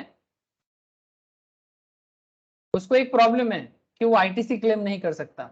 मतलब गुप्ता पेज अपने बिजनेस के लिए जहां पर कुछ भी प्रोडक्ट खरीदने जाता है वो जीएसटी देके खरीद के लाता है, ये सर नो, मतलब जब यस सर। है ना, मतलब वो खुद जब कोई प्रोडक्ट खरीदने जा रहा है वो जीएसटी बिजनेस के कारण ही, मानो बिजनेस के लिए जो भी प्रोडक्ट है, जो भी बिजनेस रिलेटेड कॉन्सेप्ट है, उसका जो भी दाम है उसका जीएसटी पे करके आ रहा है। लेकिन वो छोटा बिजनेस है, उसका कस्टमर जीएसटी देने से खाना नहीं खाएगा, बात को समझे, उसका कस्टमर जीएसटी चार्ज करने से खाना बंद कर देगा। जैसे ही सोच देख लेगा भाई 200 टका का खाना है, उस पर 5% का जीएसटी है, भाई 5% जीएसटी देके फूड ऑर्डर नहीं करना, ठीक है। तो वो कॉम्पोजिशन लेवी में, लेकिन वो जीएसटी देता था, लेकिन वो कॉम्पोजिशन होल्डर था। मैं बाद में बात करूंगा इसके बारे में, लेकिन अभी मैं देखा रिसेंटली कि गुप्ता पेज अभी 5% कैटेगरी में आ गया। मतलब पहले कस्टमर से जीएसटी चार्ज नहीं था, अभी ये रेगुलर में आ गया। 5% जीएसटी फूड में अभी लगता है, नॉर्मल रेस्टोरेंट में, ठीक है, नॉर्मल जो फूड स्टोर होते हैं वहां पर, और 5% का जीएसटी आ गया। अभी आईटीसी भी क्लेम करता है, अभी हम आईटीसी लोग भी के क्लेम करता है। हम बोलो। लोग के इधर होता है, जैसे अगर आपको जीएसटी में नहीं लेना है तो जो कैफे वाला है ना उसको बोल दे जीएसटी हटाकर, तो फिर वो बिल में दे देगा, प्रिंटेड बिल में। और अगर आपको हाँ, जीएसटी के साथ चाहिए तो कंप्यूटर वाला बिल में देगा। वही सर, यही बात, ठीक है, समझ रहे हो ना, ये केस है, ठीक है, ये केस है। तो अगर उसको आईटीसी का बेनिफिट है ना सर, अगर उसका आईटीसी का बेनिफिट है तो वो आपको जीएसटी आपसे कलेक्ट करेगा, ठीक है। और अगर उसका आईटीसी का बेनिफिट नहीं है ना, तब आप उसके साथ एडजस्टमेंट कर सकते हो, ठीक है, तब आप उसके साथ एडजस्टमेंट कर सकते हो। अब आपको मैं थोड़ा और डिटेल्स में लेके चलता हूँ, एकदम रियल लाइफ कॉन्सेप्ट है सर ये सर। अब देखो, person liable to pay tax under GTA service. अब इसमें मैं थोड़ा आपको समझाता हूँ। Where GST is payable 5%, where GST is payable 5%, where GST is payable at the rate 12%. Recipient is one of the specified recipients, ठीक है, यहाँ पर भी recipient is one of the specified recipients. Specified recipient मतलब जो receive कर रहा है, जैसे कि फैक्ट्री, ठीक है। Recipient is one of the recipient, मतलब स्पेसिफाइड रिसिपेंट, यहाँ पर भी recipient is one of the specified recipient. But sir यहाँ पर देखो, person liable to pay GST जो रिसिपेंट है उनसे लिया जाएगा, जो 5% कैटेगरी में रहेगा, जो रिसीव करेगा उनसे जीएसटी कलेक्ट किया जाएगा। लेकिन अगर आप 12% कैटेगरी में हो तो ये फॉरवर्ड चार्ज है, ये रिवर्स चार्ज नहीं है। मतलब यहाँ पर जीटीए सर्विस से ही लिया जाएगा, मतलब जो ट्रांसपोर्टर है उनसे ही लिया जाएगा, फॉरवर्ड चार्ज है। Person liable to pay GST is GTA, मतलब 12% कैटेगरी मतलब आप एक बड़ा बिजनेस चलाते हैं, 5% मतलब आप छोटा मोटा हो, तो गवर्नमेंट आपको तंग नहीं करेगा। Government in that case factory को तंग करेगा, जिस फैक्ट्री में आपने सप्लाई किया। बात समझ रहे हैं सर? हेलो, जब आप 12% यस। कैटेगरी में रहोगे ना, आप एक बड़ा ट्रांसपोर्टर हो, बड़ा लॉजिस्टिक है आपका, तो आप रजिस्टर्ड हो, आपको कंप्लायंस मेंटेन करने में कोई दिक्कत नहीं है, ठीक है। आप बड़े लेवल में काम करते हो, आपका कस्टमर भी आपको जीएसटी देता है, आप भी जीएसटी से काम करते हो, आपको पास अकाउंट मेंटेन करने में, आईटीसी अवेल करने में आपको कोई दिक्कत नहीं, तो आपसे ही गवर्नमेंट लेगा, फॉरवर्ड चार्ज है। लेकिन जो 5% जीएसटी कैटेगरी में जो ट्रांसपोर्टर काम करता है, इस केस में जीएसटी का जो कलेक्शन है वो रिसिपेंट से ही लिया जाएगा, लेकिन वहां पर ट्रांसपोर्टर जो है वो जीएसटी नहीं देगा। फैक्ट्री देगा। कौन देगा? फैक्ट्री, मतलब ट्रांसपोर्टर जिस फैक्ट्री को या जिस बिजनेस हाउस को प्रोडक्ट सप्लाई कर रहा है या सर्विस सप्लाई कर रहा है, जो भी दे रहा है, उनसे जीएसटी कलेक्ट होगा। समझ में आ गया सर? बड़ा सिंपल सा बात था, कॉम्प्लेक्स मत बनाइए इसको। और अगर यहाँ पर और भी देखो, recipient is other then specified recipient, unregistered individual and consumer. अगर कोई अनरजिस्टर्ड इंडिविजुअल है, नॉर्मल का अनरजिस्टर्ड कंज्यूमर है, तो ऐसे केस में जीएसटी ही नहीं लगता। ऐसे केसेस में जीएसटी ही नहीं लगता। हाँ, वो ट्रांसपोर्टर से 5% ले लिया जाएगा, बट जिनको दिया जा रहा है वो उसके लिए तो पूरा, रिसिपेंट के लिए कोई चार्जेस नहीं है, जो अनरजिस्टर्ड है। ठीक है, स्पेसिफाइड रिसिपेंट, इसका आगे कुछ केस करेंगे तो आपको क्लियर हो जाएगा। आगे आपको कुछ ऐसे केसेस बताएंगे तो आपको क्लियर हो जाएगा। Receipt of GTA service is the person, recipient of GTA service. कौन रिसिपेंट ऑफ जीटीए सर्विस है? Is the person who page और लायबल टू पे फ्रेट, जो भाड़ा देता है फॉर ट्रांसपोर्टेशन ऑफ गुड्स। कि भाई ट्रांसपोर्टर मेरे दुकान में या फैक्ट्री में गुड्स लाया है, मैं बदले में भाड़ा पे करूंगा। By road in goods carriage located in taxable territory. Taxable territory मतलब वही वेस्ट बंगाल के अंदर, बंगाल के अंदर, इंडिया के अंदर, बिहार के अंदर, महाराष्ट्र के अंदर, टैक्सेबल टेरिटरी। ठीक है, टैक्सेबल टेरिटरी और नॉन टैक्सेबल टेरिटरी क्या होता है? वो कुछ होता है स्पेशल इकोनॉमिक जोन टाइप। ठीक है, स्पेशल इकोनॉमिक जोन टाइप कुछ होते हैं, है ना, जहां पर टैक्स फ्री जोन होता है। सर इसका भी एक डेफिनेशन मैंने पढ़ाया था लास्ट दिन। ये देखो कहाँ चला गया, ये स्पेशल इकोनॉमिक जोन के बारे में मैं टैक्स में भी चर्चा किया। ठीक है, या जरूरत पड़ने से बाद में भी करूंगा। एसीजेड बोलते हैं उसको, जहां पर सर्विस प्रोवाइड करने से भी टैक्स नहीं देना पड़ता। मतलब वो ना एक स्पेशल बेनिफिट के लिए बनाया गया है, स्पेशल बेनिफिट के लिए बनाया गया है। I will discuss in later stage, आएगा कभी ना कभी तो ये टॉपिक आ ही जाएगा। सो कॉन्सेप्ट क्या है, एक बार मैं फिर से वापस बताता हूँ सर। अगर आप एक जीटीए सर्विस प्रोवाइड करते हो, supply of service by A goods transport agency, supplier of service कौन है? जीटीए। रिसिपेंट ऑफ सर्विस कौन है? Any factory registered under factories act, any factory registered under factories act. ठीक है, 1948 इंडस्ट्रियल लॉ में पढ़ाया जाता है फैक्ट्रीज एक्ट के बारे में। इंडस्ट्रियल लॉ या फिर labour law, specially CMA and CS के केस में और सीए के केस में फाइनल लेवल में इंडस्ट्रियल लेबर लॉ का एरिया है थोड़ा सा। अच्छा, agency GT in respect of transportation of goods by road. अच्छा, who has not paid CGST at the rate 6%? Who has not paid CGST at the rate 6%? इसका मतलब है CGST 6% and SGST 6%. ठीक है, तो टोटल कुल मिला के हो जाता है 12%। तो एजेंसी कौन है? In respect of transportation of goods by road, किसको दे रहा है? To any factory registered under govern by the factories act, any society registered under the society registration act, मतलब किसी सोसाइटी को सप्लाई करता है। एनी कोऑपरेटिव सोसाइटी, जो कोऑपरेटिव लॉ के थ्रू से आया है। Any person registered under CGST, IGST और एसजीएसटी एक्ट, मतलब कोई और पर्सन जो जीएसटी के अंदर रजिस्टर्ड है। Any body corporate established by any under any law, any partnership whether registered or not under any law including association of person, and कोई भी कैजुअल टैक्सेबल पर्सन। ठीक है, कैजुअल टैक्सेबल पर्सन के case में ही composition levy होता है, मतलब जो रेगुलर टैक्स नहीं देता। ठीक है, एक एनुअल लेवल में एक सर्टेन अमाउंट पे टर्नओवर पे टैक्स देता है। आगे बात करूंगा कैजुअल टैक्सेबल पर्सन के बारे में। ठीक है, अगर आप कोई ऐसा ट्रांसपोर्टर हो जो इस लोगों को ट्रांसपोर्टिंग मतलब सर्विस प्रोवाइड कर रहे हो, ठीक है, और जो बेसिकली 12% जीएसटी पे नहीं करता है। ठीक है, जो बेसिकली 12% जीएसटी पे नहीं करता है, who has not paid CGST at the rate 6%। और जब सीजीएसटी एट द रेट 6% है तो ऑटोमेटिक बात है सर, एसजीएसटी कितना हो जाएगा? सीजीएसटी 6% मतलब एसजीएसटी 6%। अभी बिल चेक करना, जब जब 6% सीजीएसटी होगा तब तब एसजीएसटी 6% हो जाएगा, या फिर आईजीएसटी बन जाएगा 12%, और दोनों मिला के हो जाएगा 12%। ठीक है, तो ऐसे केसेस में अगर कोई गुड्स ट्रांसपोर्ट जो बाय रोड ट्रांसपोर्टिंग करता है और जो 5% के अंदर आता है, जीएसटी कवर में आता है, ठीक है, 12% में नहीं आता है। ठीक है, ऐसे केसेस में जो फैक्ट्री जिनको सर्विस दिया जा रहा है, यानी society registered under the society act, जो सोसाइटी उससे ट्रांसपोर्टेशन सर्विस ले रहा है, जो कोऑपरेटिव सोसाइटी ले रहा है, जो बॉडी कॉर्पोरेट ले रहा है, कोई रजिस्टर्ड पर्सन ले रहा है, ठीक है, कोई पार्टनरशिप फर्म ले रहा है, उनसे जीएसटी चार्ज किया, मतलब जीएसटी कलेक्ट किया जाएगा, मतलब रिसिपिएंट ऑफ सर्विस से जीएसटी लिया जाएगा।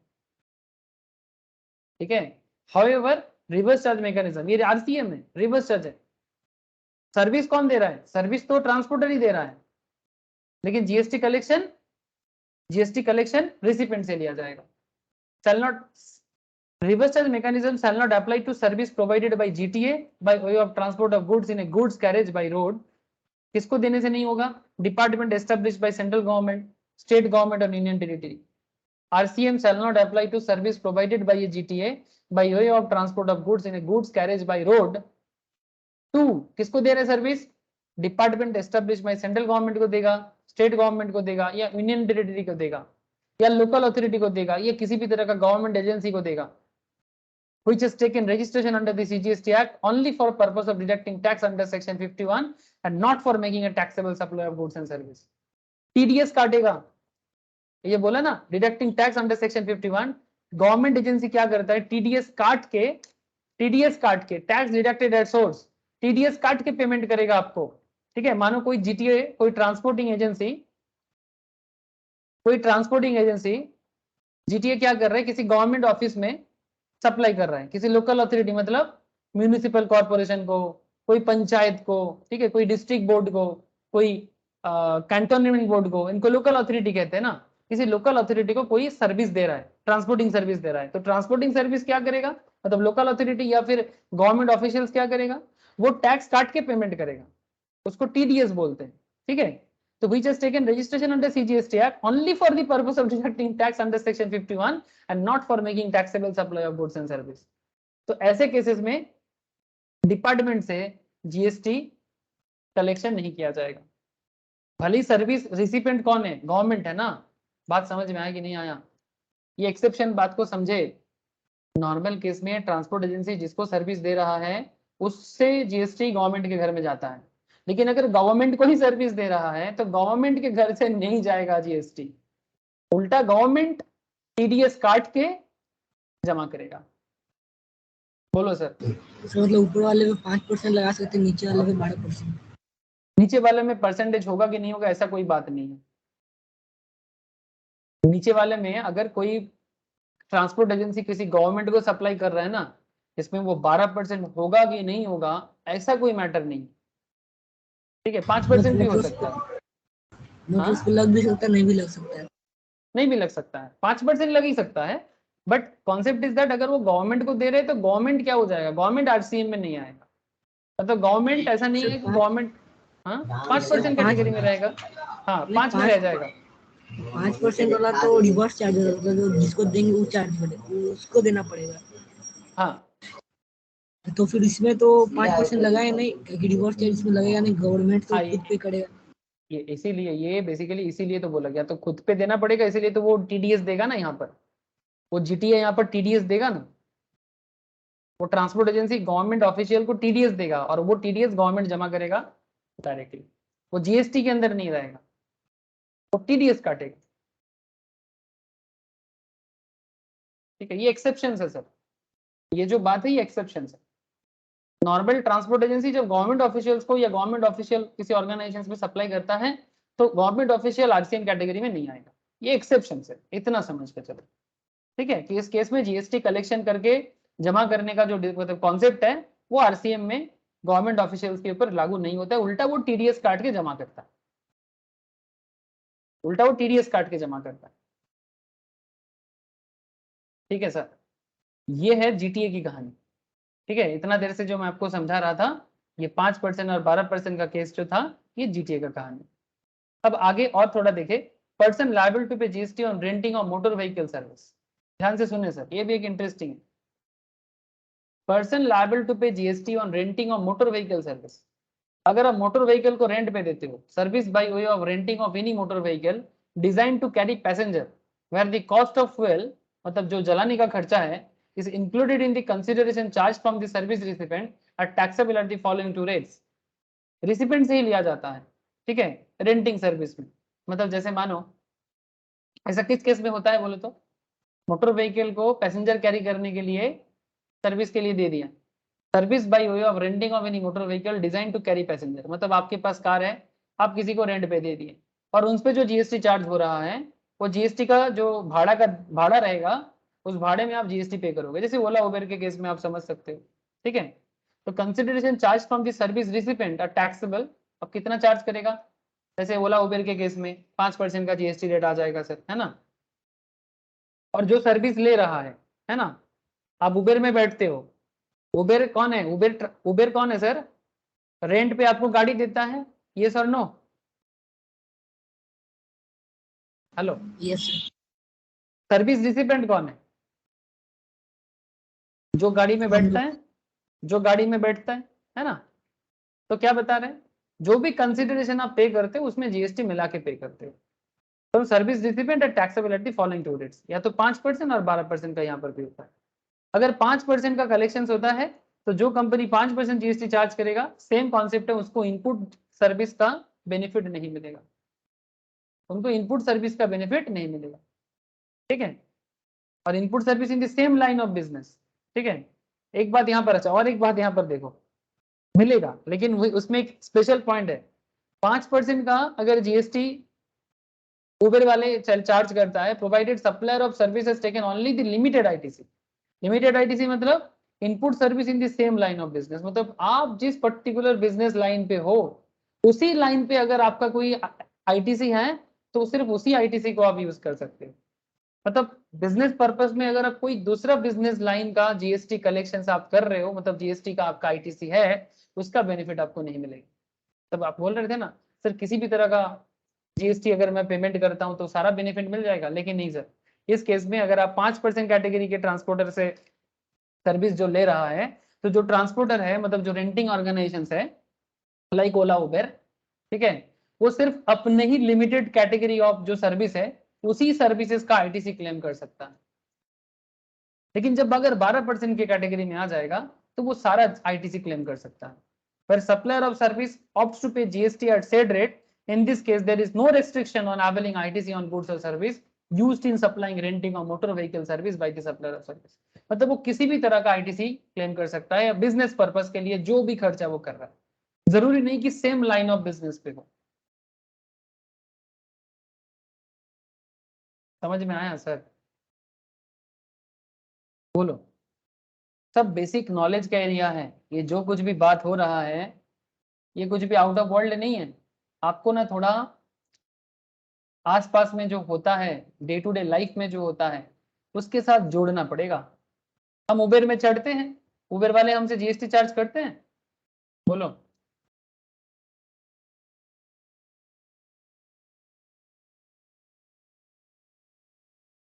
पाँच परसेंट, हाँ सर, ओला उबेर का जीएसटी रेट कितना है, 5% ना। ये देखो GST on Zomato, Swiggy, Ola, Uber, ठीक है, as government widens tax base. ठीक है, food aggregator like Swiggy, Zomato will have to collect and deposit tax at 5% rate starting जो जनवरी से स्टार्ट हुआ, which will be widened the tax base as food vendors who are currently outside the GST threshold will become liable to GST when provided through these online platform।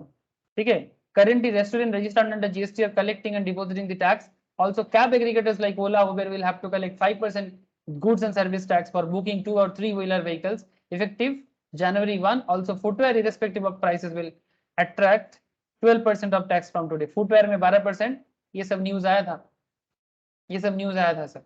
ठीक है, मैं बस आपको news से ही बताया, मैं आपको बस न्यूज से ही बताया। ठीक है, रिसेंटली एक इन ड्राइवर बोल के ऐप चल रहा है, वो भी पहले जीएसटी नहीं ले रहा था। ये इन ड्राइवर कहाँ का है, रशिया का है। अरे वाह, ठीक है, काफी सस्ता में बिडिंग चलता है, आप लोग यूज करते हो सर इन ड्राइवर।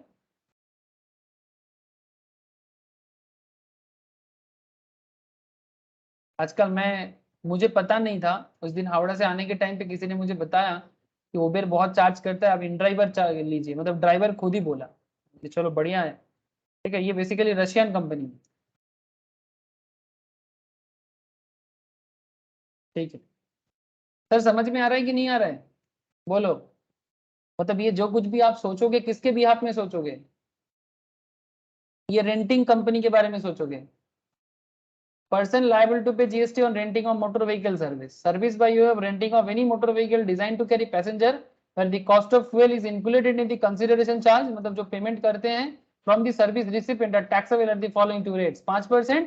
5% अगर कलेक्शन हो रहा है तो जो भी सेम लाइन ऑफ बिजनेस में है वो सिर्फ सेम लाइन ऑफ बिजनेस का ही जीएसटी ले सकता है, लेकिन अगर 12% में है तो किसी भी लाइन ऑफ बिजनेस का हो जीएसटी का आईटीसी वो क्लेम कर सकता है। अब सर इसको एग्जांपल, हाँ बोलो। एक एग्जांपल। एग्जाम्पल मतलब ये तो सिंपल है ना, देखो चलो देखते हैं, समरी करते करते एग्जाम्पल भी देते हैं। चलो,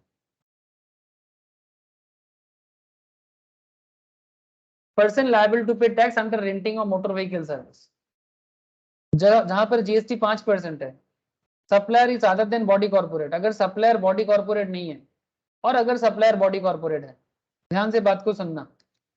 बॉडी कॉर्पोरेट का मतलब क्या, कौन बताएगा मुझे? बॉडी कॉर्पोरेट मतलब, बॉडी कॉर्पोरेट का मतलब होता है कंपनी, ठीक है, जैसे ओला उबेर कंपनी है ना। अच्छा, जरूरी है कि सिर्फ ओला उबेर ही रेंटिंग और मोटर व्हीकल करता है? दूसरा लोग भी तो कर सकता है, करता तो है, नॉर्मल लोग भी तो गाड़ी रेंट पे देता है। Yes sir. है ना, जैसे कोलकाता में या फिर किसी भी जगह में देखोगे, ये एक सॉल्ट लेक में सेक्टर 5 में जो कंपनीज हैं उनके पास गाड़ी लगा देता है। अगर आपके पास 5-7 कार है, आप अपना कार लेके कंपनी में लगा दो, ठीक है, रेंटिंग ऑफ मोटर व्हीकल, जो भी भाड़ा आता है इंक्लूडिंग जीएसटी करके आप कलेक्ट करते हो, ठीक है। अब यही पर बता रहे हैं, पेट्रोल और हाँ किलोमीटर के हिसाब से 10 रुपया। हाँ बोलो, हाँ वैसा ही करता है, ऐसा ही करता है। तो आपके पास 5-7 कार है, आप कार लेके कंपनी में लगा दो। अब वही चल रहा है यहाँ पर, supplier is other than body corporate, अगर supplier is other than body corporate है तो recipient is a body corporate. यहाँ पर 2-3 बात है, सप्लायर मतलब गाड़ी का सप्लायर, रिसिपेंट कौन है? बॉडी कॉर्पोरेट, मतलब वो गाड़ी किसको दिया, गाड़ी किसको दिया? कंपनी को दिया। नॉर्मल लोग, सपोज मान विश्वजीत तेरे पास कार है, जो मैं बता रहा था, तेरे पास 4-5 टाटा सुमो है, एग्जाम्पल,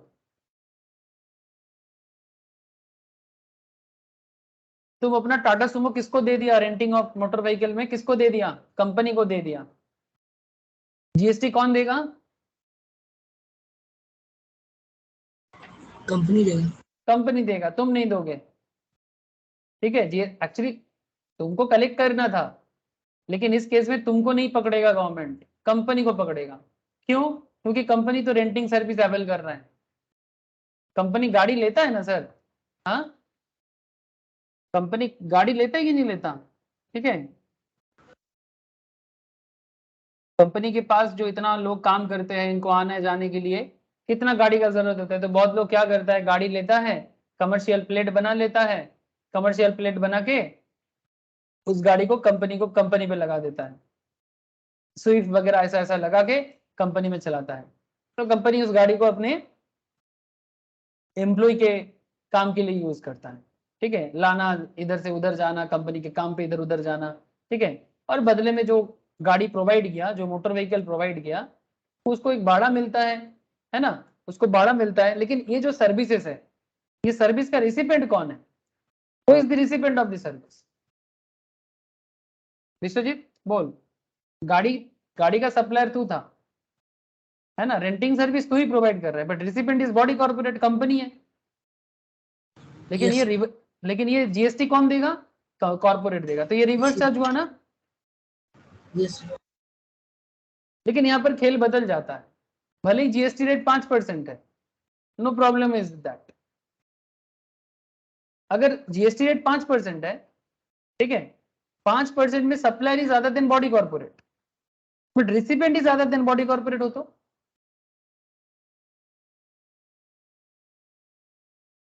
सप्लायर इज ज्यादा देन बॉडी कॉर्पोरेट मतलब नॉर्मल इंसान, ठीक है, कंपनी नहीं, कोई नॉर्मल इंडिविजुअल सप्लायर है गाड़ी का, और रिसिपेंट भी कोई कंपनी नहीं है।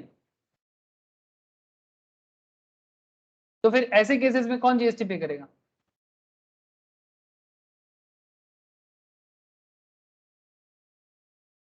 बोलो।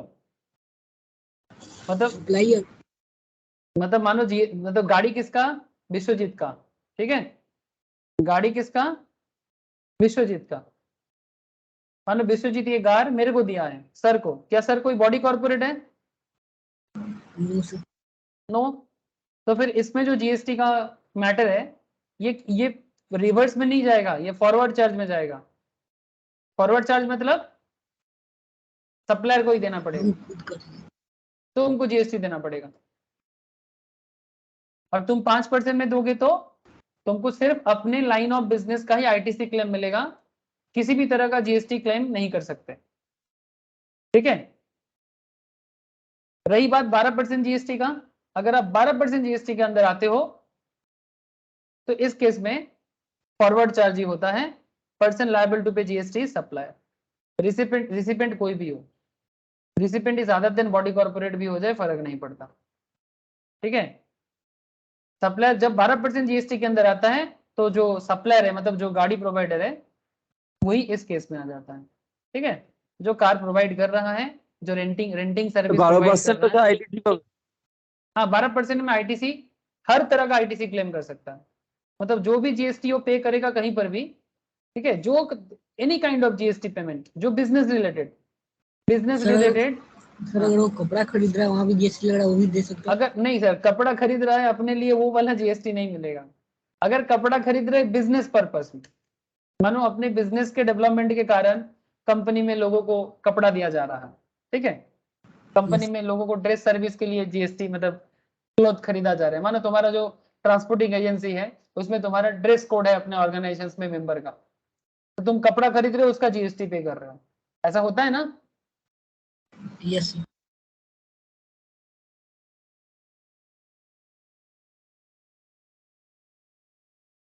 ऐसे क्या बोलते हैं, कार रेंटिंग एजेंसी बोलते हैं क्या?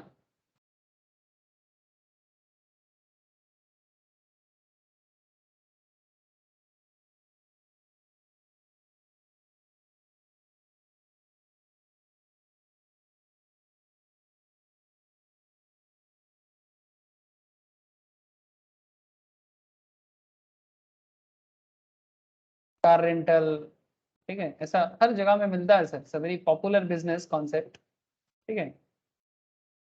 उनके पास कार होता है, ये देखो वैरायटीज ऑफ कार होगा उनके पास, और वो कार रेंटिंग के लिए आपको मिलेगा। ठीक है। तो ये very popular business activity sir. लेकिन यहाँ पर देखा वही जाएगा कि कौन दे रहा है, किसको दे रहा है, थोड़ा सेंस यूज कीजिएगा।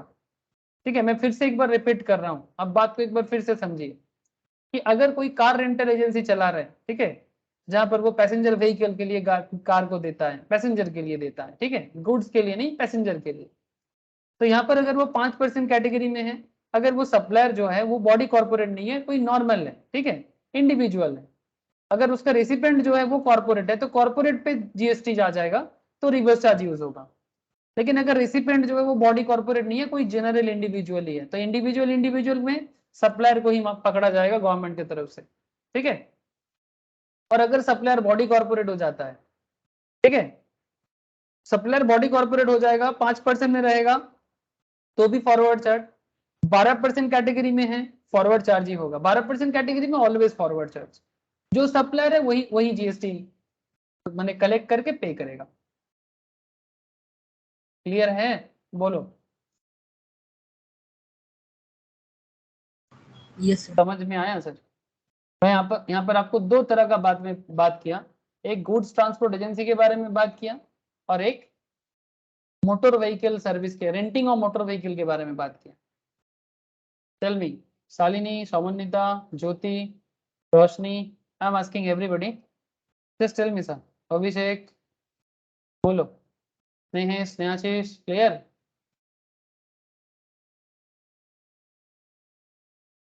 शिवम, सबको क्लियर रहे?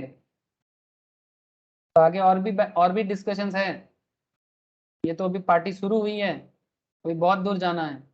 बोलो। हाँ सर। ओके संपर्क। Taxability of remuneration paid to the director, sir ये क्या है? सर ये भी आरसीएम कैटेगरी में आता है, बट यहाँ पर भी कुछ एक्सेप्शन है, तो वो भी देखना पड़ेगा। अब डायरेक्टर कौन है? सर कंपनी में डायरेक्टर होता है ना, डायरेक्टर के ऊपर कंपनी लॉ में एक स्पेशल चैप्टर आता है सर, तीन डायरेक्टर बोल के, ठीक है, कंपनी लॉ में एक स्पेशल चैप्टर रहेगा, सीए सीएस सीएमए सभी को पढ़ना पड़ता है। हाँ, किसी का इंटर में है तो किसी का फाइनल में है, ठीक है, किसी का इंटरमीडिएट में है तो किसी को फाइनल में है, लेकिन पढ़ना सबको पड़ेगा sir. Now, in order to determine the liability of tax on remuneration paid to the directors, we first need to ascertain whether the director is an employee of the company or not. क्या director company का employee है? ये depend करता है, employee हो भी सकता है, ना भी हो सकता है।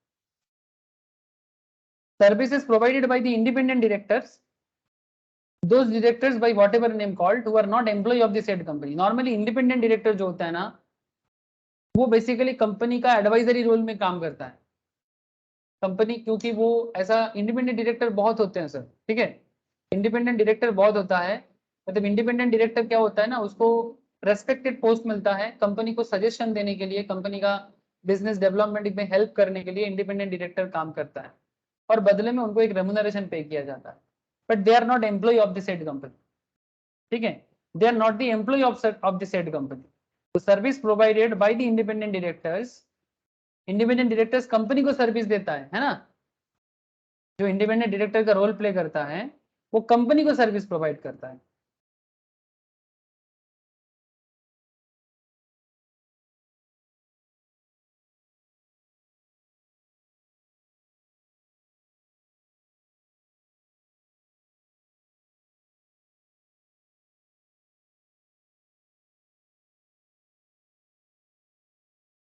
कुछ फेमस पर्सनालिटीज हैं, आपको बताने से शायद आपको समझ में आ जाएगा।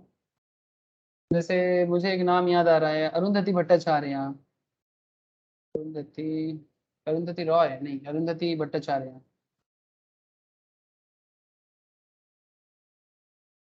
ये एसबीआई के चेयरमैन थे, ठीक है, and most powerful women, 25 most powerful women in the world 2016 में आया था। एसबीआई में चेयरमैन थे, काफी दिनों तक थे, और काफी सारे कंपनी में इंडिपेंडेंट डायरेक्टर का काम भी करते हैं। अगर मुझे मिल जाए तो मैं दिखा दूंगा आपको, ठीक है।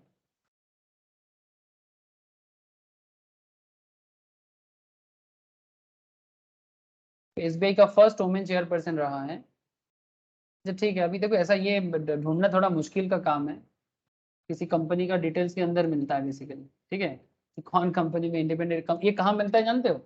ये आपको, जैसे मानो अगर मैं अदानी निकालूं, देखते हैं, रुको, कंपनी के एनुअल रिपोर्ट के अंदर इसका डिटेल्स नॉर्मली मिलता है।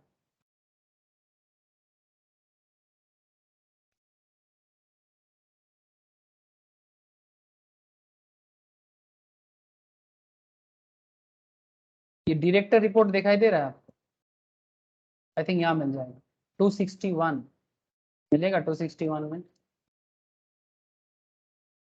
61।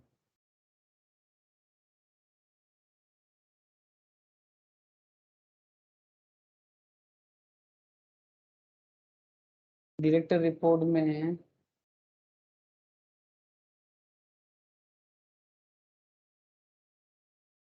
किसी भी कंपनी के एनुअल रिपोर्ट के अंदर आपको नॉर्मली इसका डिटेल्स मिलता है, ठीक है, कि कौन डायरेक्टर है, कौन कौन इंडिपेंडेंट डायरेक्टर है, ठीक है। नॉर्मल डायरेक्टर तो होता ही जो रेगुलरली बिजनेस को संभालते हैं, और इंडिपेंडेंट रिपोर्टर कौन है, वो कैसे, वो तो कंपनी को हेल्प कर रहा है। ये बहुत कंपनी का जो हम लोग जो स्टॉक मार्केट में फंडामेंटल एनालिसिस करते हैं ना सर, उसमें ये बहुत बड़ा रोल प्ले करता है कि कंपनी के मैनेजमेंट में कौन है।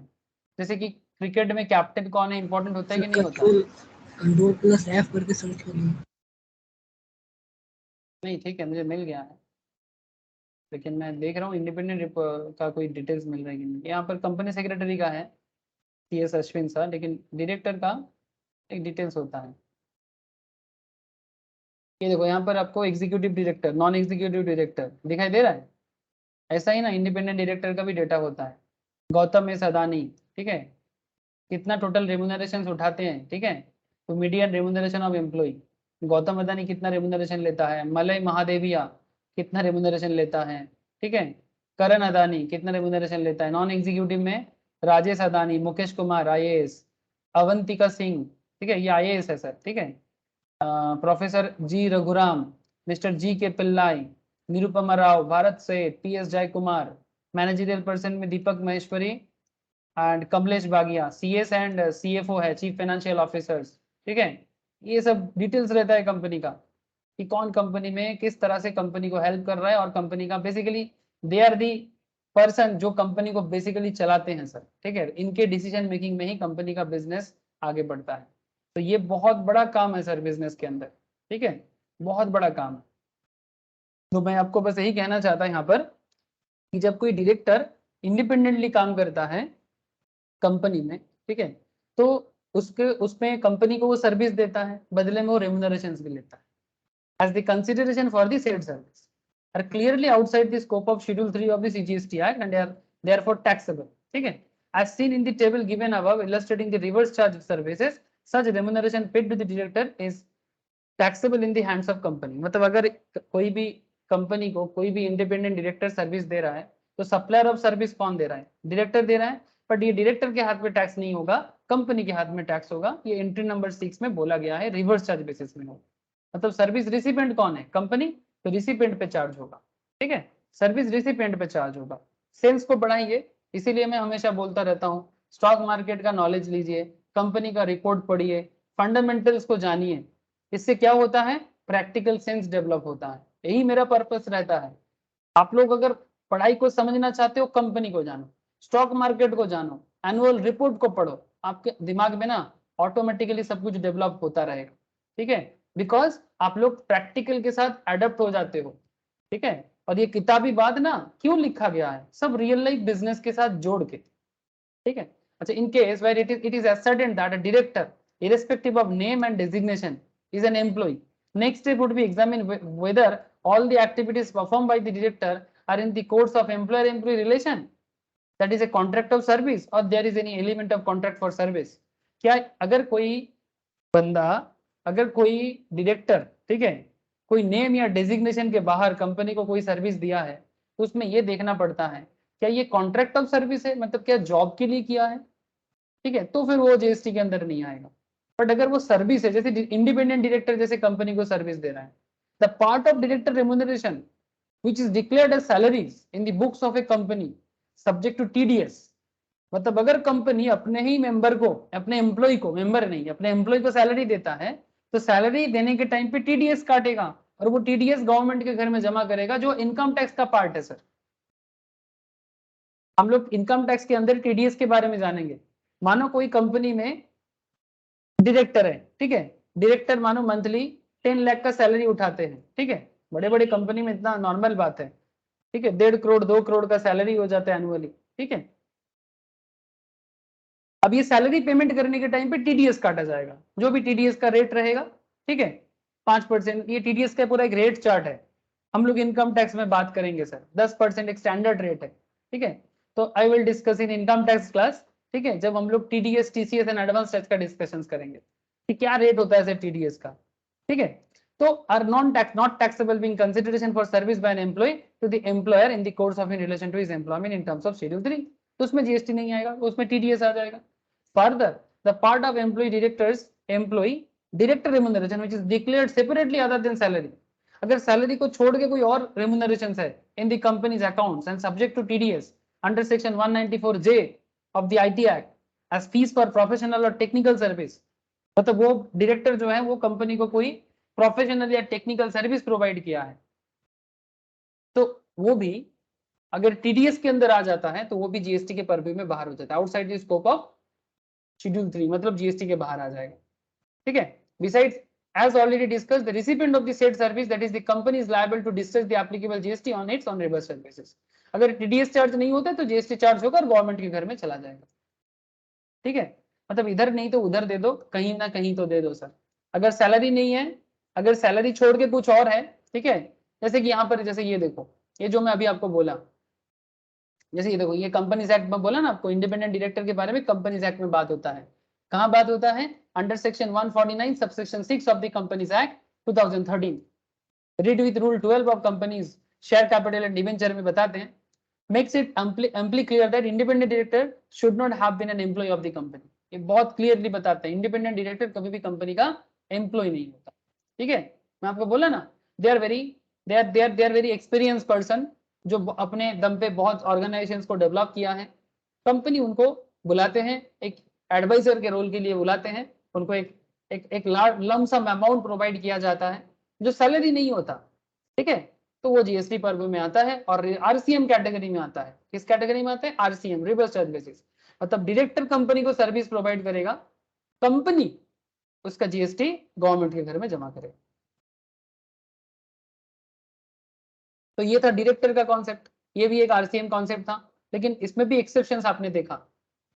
तो there is a thin line, छोटा छोटा मैटर है बट आपको समझना पड़ेगा, इसीलिए आपका सारा सब्जेक्ट्स का नॉलेज डेवलप होना पड़ेगा। आपको कंपनी लॉ जानना है, आपको इकोनॉमिक्स का नॉलेज चाहिए, आपको एनुअल रिपोर्ट रीड करने का नॉलेज डेवलप करना है, सीखने का। तभी तो chartered accountant, cost accountant, company secretary develop होता है सर, एक दिन में थोड़ी ना हो जाता है। आप समझा करो, ठीक है। तो try to develop your holistic एक एजुकेशन बनाओ, मतलब हर चीज में अपना नॉलेज रखो। Tax payable by ECO on notified services. ECO means e commerce operator, जैसे कि फ्लिपकार्ट ई कॉमर्स ऑपरेटर है ना, फ्लिपकार्ट। अरे अरे क्या फ्लिपकार्ट ई कॉमर्स ऑपरेटर है? यस और नो? फ्लिपकार्ट, अमेजन, ये लोग क्या करता है?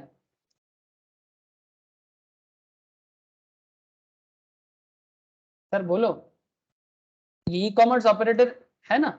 यस और नो? अरे हाँ ना, कुछ तो बोलो। हाँ सर। Thank you sir. देखो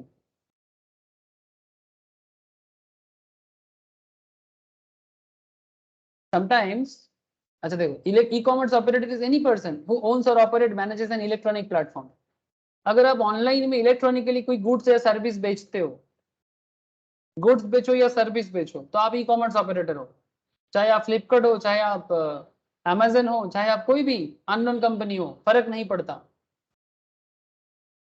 अगर कोई फर्क नहीं पड़ता, आप कोई भी कंपनी हो सकते हो। जैसे मानो कि आप केएसजी स्क्वायर भी हो सकते हो, जैसे मेरा ऑर्गेनाइजेशन का नाम आप लोगों को पता है ना सर, केएसजी स्क्वायर, है ना।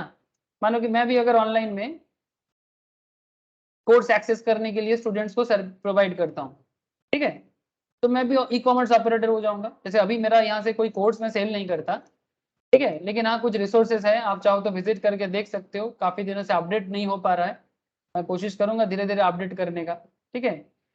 कुछ टेस्ट पेपर्स वगैरह हैं, ठीक है, कुछ नोट्स भी मिलेगा आपको, ठीक है, आप चाहो तो जाके देख सकते हो। ये सब ऐसे ही दिया हुआ है। तो यहाँ पर मैं एक्चुअली कोशिश कर रहा हूँ कि कुछ कोर्स मटेरियल्स को अपलोड करने का, ठीक है। तो देखते हैं सर कब तक हो पाता है, टाइम मिलने से मैं कोशिश करूंगा सर, ठीक है। तो कहने का मतलब है कि अगर इसके प्लेटफॉर्म के थ्रू से अगर मैं कुछ बेचता हूँ, ठीक है, अगर मैं कुछ सेल करता हूँ, से फॉर एग्जाम्पल सीए का कोर्स, सीएमए का कोर्स, ठीक है, सीएस का कोर्स, सीएफए का कोर्स, एनआईएसएम का कोर्स, 11-12 के साथ सीए सीएमए फाउंडेशन का कोर्स, जो मेरा बेसिकली हम लोग जो क्लास में पढ़ाते हैं आप लोगों को पता है, ठीक है। तो जो कुछ भी मैं इस प्लेटफॉर्म के थ्रू से स्टूडेंट्स को अगर सेल करूंगा, ठीक है, जो बेसिकली कोर्स परचेस करना चाहता है, समथिंग लाइक दैट, तो हम भी ई कॉमर्स ऑपरेटर हो जाएंगे।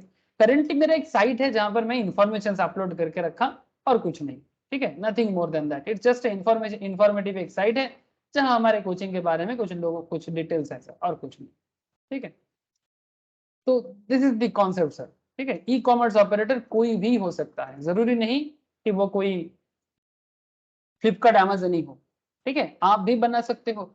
आप भी कोई वेबसाइट बना के अपना प्रोडक्ट बेच सकते हो, है ना, कोई सर्विस बेच सकते हो, आपके पास ऑप्शंस है, ठीक है। जैसे जिनको पता है, ये एक्चुअली ये सब वेबसाइट्स वगैरह मैं खुद ही डेवलप करने का कोशिश करता हूँ सर, ठीक है। मुझे थोड़ा शौक है सर, ये सब टेक्नोलॉजी में ये सब सीखने का मेरे को थोड़ा शौक होता है, कि मैं खुद ही कोशिश करता रहता हूँ कि चलो एक वेबसाइट बिल्ड करें, ऐसा क्या चीज़ है। तो कभी कभी इधर गूगल प्लेटफॉर्म बोल के एक प्लेटफॉर्म है, गूगल क्लाउड, मैं वहाँ पर जाके ना खो जाता हूँ। मैं एक्चुअली टाइम मिले तो मैं सीख लूंगा, मुझे पता है, लेकिन फिर भी इतना टाइम तो मिलता नहीं है, या फिर एफिशिएंसी थोड़ा कम है मेरा, ये मुझे भी लगता है। एक्चुअली गूगल क्लाउड के थ्रू से दुनिया भर का बड़ा बड़ा कंपनी का सारा चीज चलता है, ठीक है। मैं आपको एक बता रहा हूँ, ये भी एक बहुत बड़ा ई कॉमर्स प्लेटफॉर्म है, गूगल का बहुत बड़ा एरिया है ये, ठीक है। इसमें मेरा जो वेबसाइट चलता है ना, मैं कभी कभी खुद खुद ही बिल्ड किया, ब्लॉग पढ़ पढ़ के, आर्टिकल पढ़ पढ़ के, किताब पढ़ पढ़ के मैंने इसको बनाया। तो यहाँ पर कंसोल में जाके इतना सारा चीजें बनता है यहाँ पर। ये देखो, अगर किसी को ऐप बनाना है ना तो इसके थ्रू से बनता है। कंप्यूट इंजन, स्टोरेज, डेटाबेस, सब कुछ इसके थ्रू से बनता है। तो यहाँ पर एक कंसोल में जाके ना मैं खो जाता हूँ ऐसे, इसमें मेरा वेबसाइट चलता है सर, ठीक है। लेकिन ये इतना बड़ा प्लेटफॉर्म है, इतना बड़ा प्लेटफॉर्म है जो बेसिकली सॉफ्टवेयर डेवलपर चलाते हैं सर इसको, ठीक है। ये देखो मेरा जो प्रोजेक्ट चलता है ना, ये देख पा रहे हैं आप लोग, कॉमर्स अड्डा के नाम पे चलता है, ठीक है।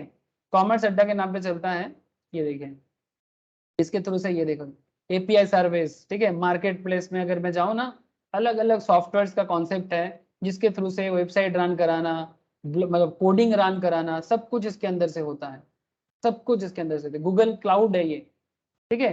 ये बेसिकली क्लाउड प्लेटफॉर्म है जिसके थ्रू से ऐप, वेबसाइट्स, सब कुछ दुनिया भर में सर्वर, सब कुछ इनके पास होता है। क्वेरी करना, क्वेरी लैंग्वेज करना, इट्स अ बिग थिंग। मैं कभी कभी सोचता हूँ कि दिमाग मेरा खराब हो जाता है एक्चुअली। मैं मानो कि पढ़ पढ़ के कर दिया, फिर बाद में मैं जब 3 महीने बाद सोचता हूँ कि क्या हुआ, देखते हैं, मैं खुद ही भूल जाता हूँ, because I am not expert exactly. But yes, जब टाइम देता हूँ ना, कभी कभी ऑफ टाइम जब काफी रहता है, किसी कारण से छुट्टी में हूँ, ठीक है, तब मेरा ये सब शौक चलता है, मैं कोशिश करता हूँ। और वही कोशिश कर करके मैं ये वेबसाइट को डेवलप किया सर। ये जो वेबसाइट को मैंने डेवलप किया उसी मेरे कोशिश से ही किया, ट्राई करते करते, ठीक है। ट्राई करते करते मैं ये सब बिल्डअप करने का कोशिश की, और डेवलप करना है इसको, थोड़ा और डिजिटल लेवल में कन्वर्ट करने का इच्छा है। देखते हैं कब हो पाता है। आप लोग भी कर सकते हैं, ये नहीं बोल रहा हूँ कि देखो मैंने क्या किया।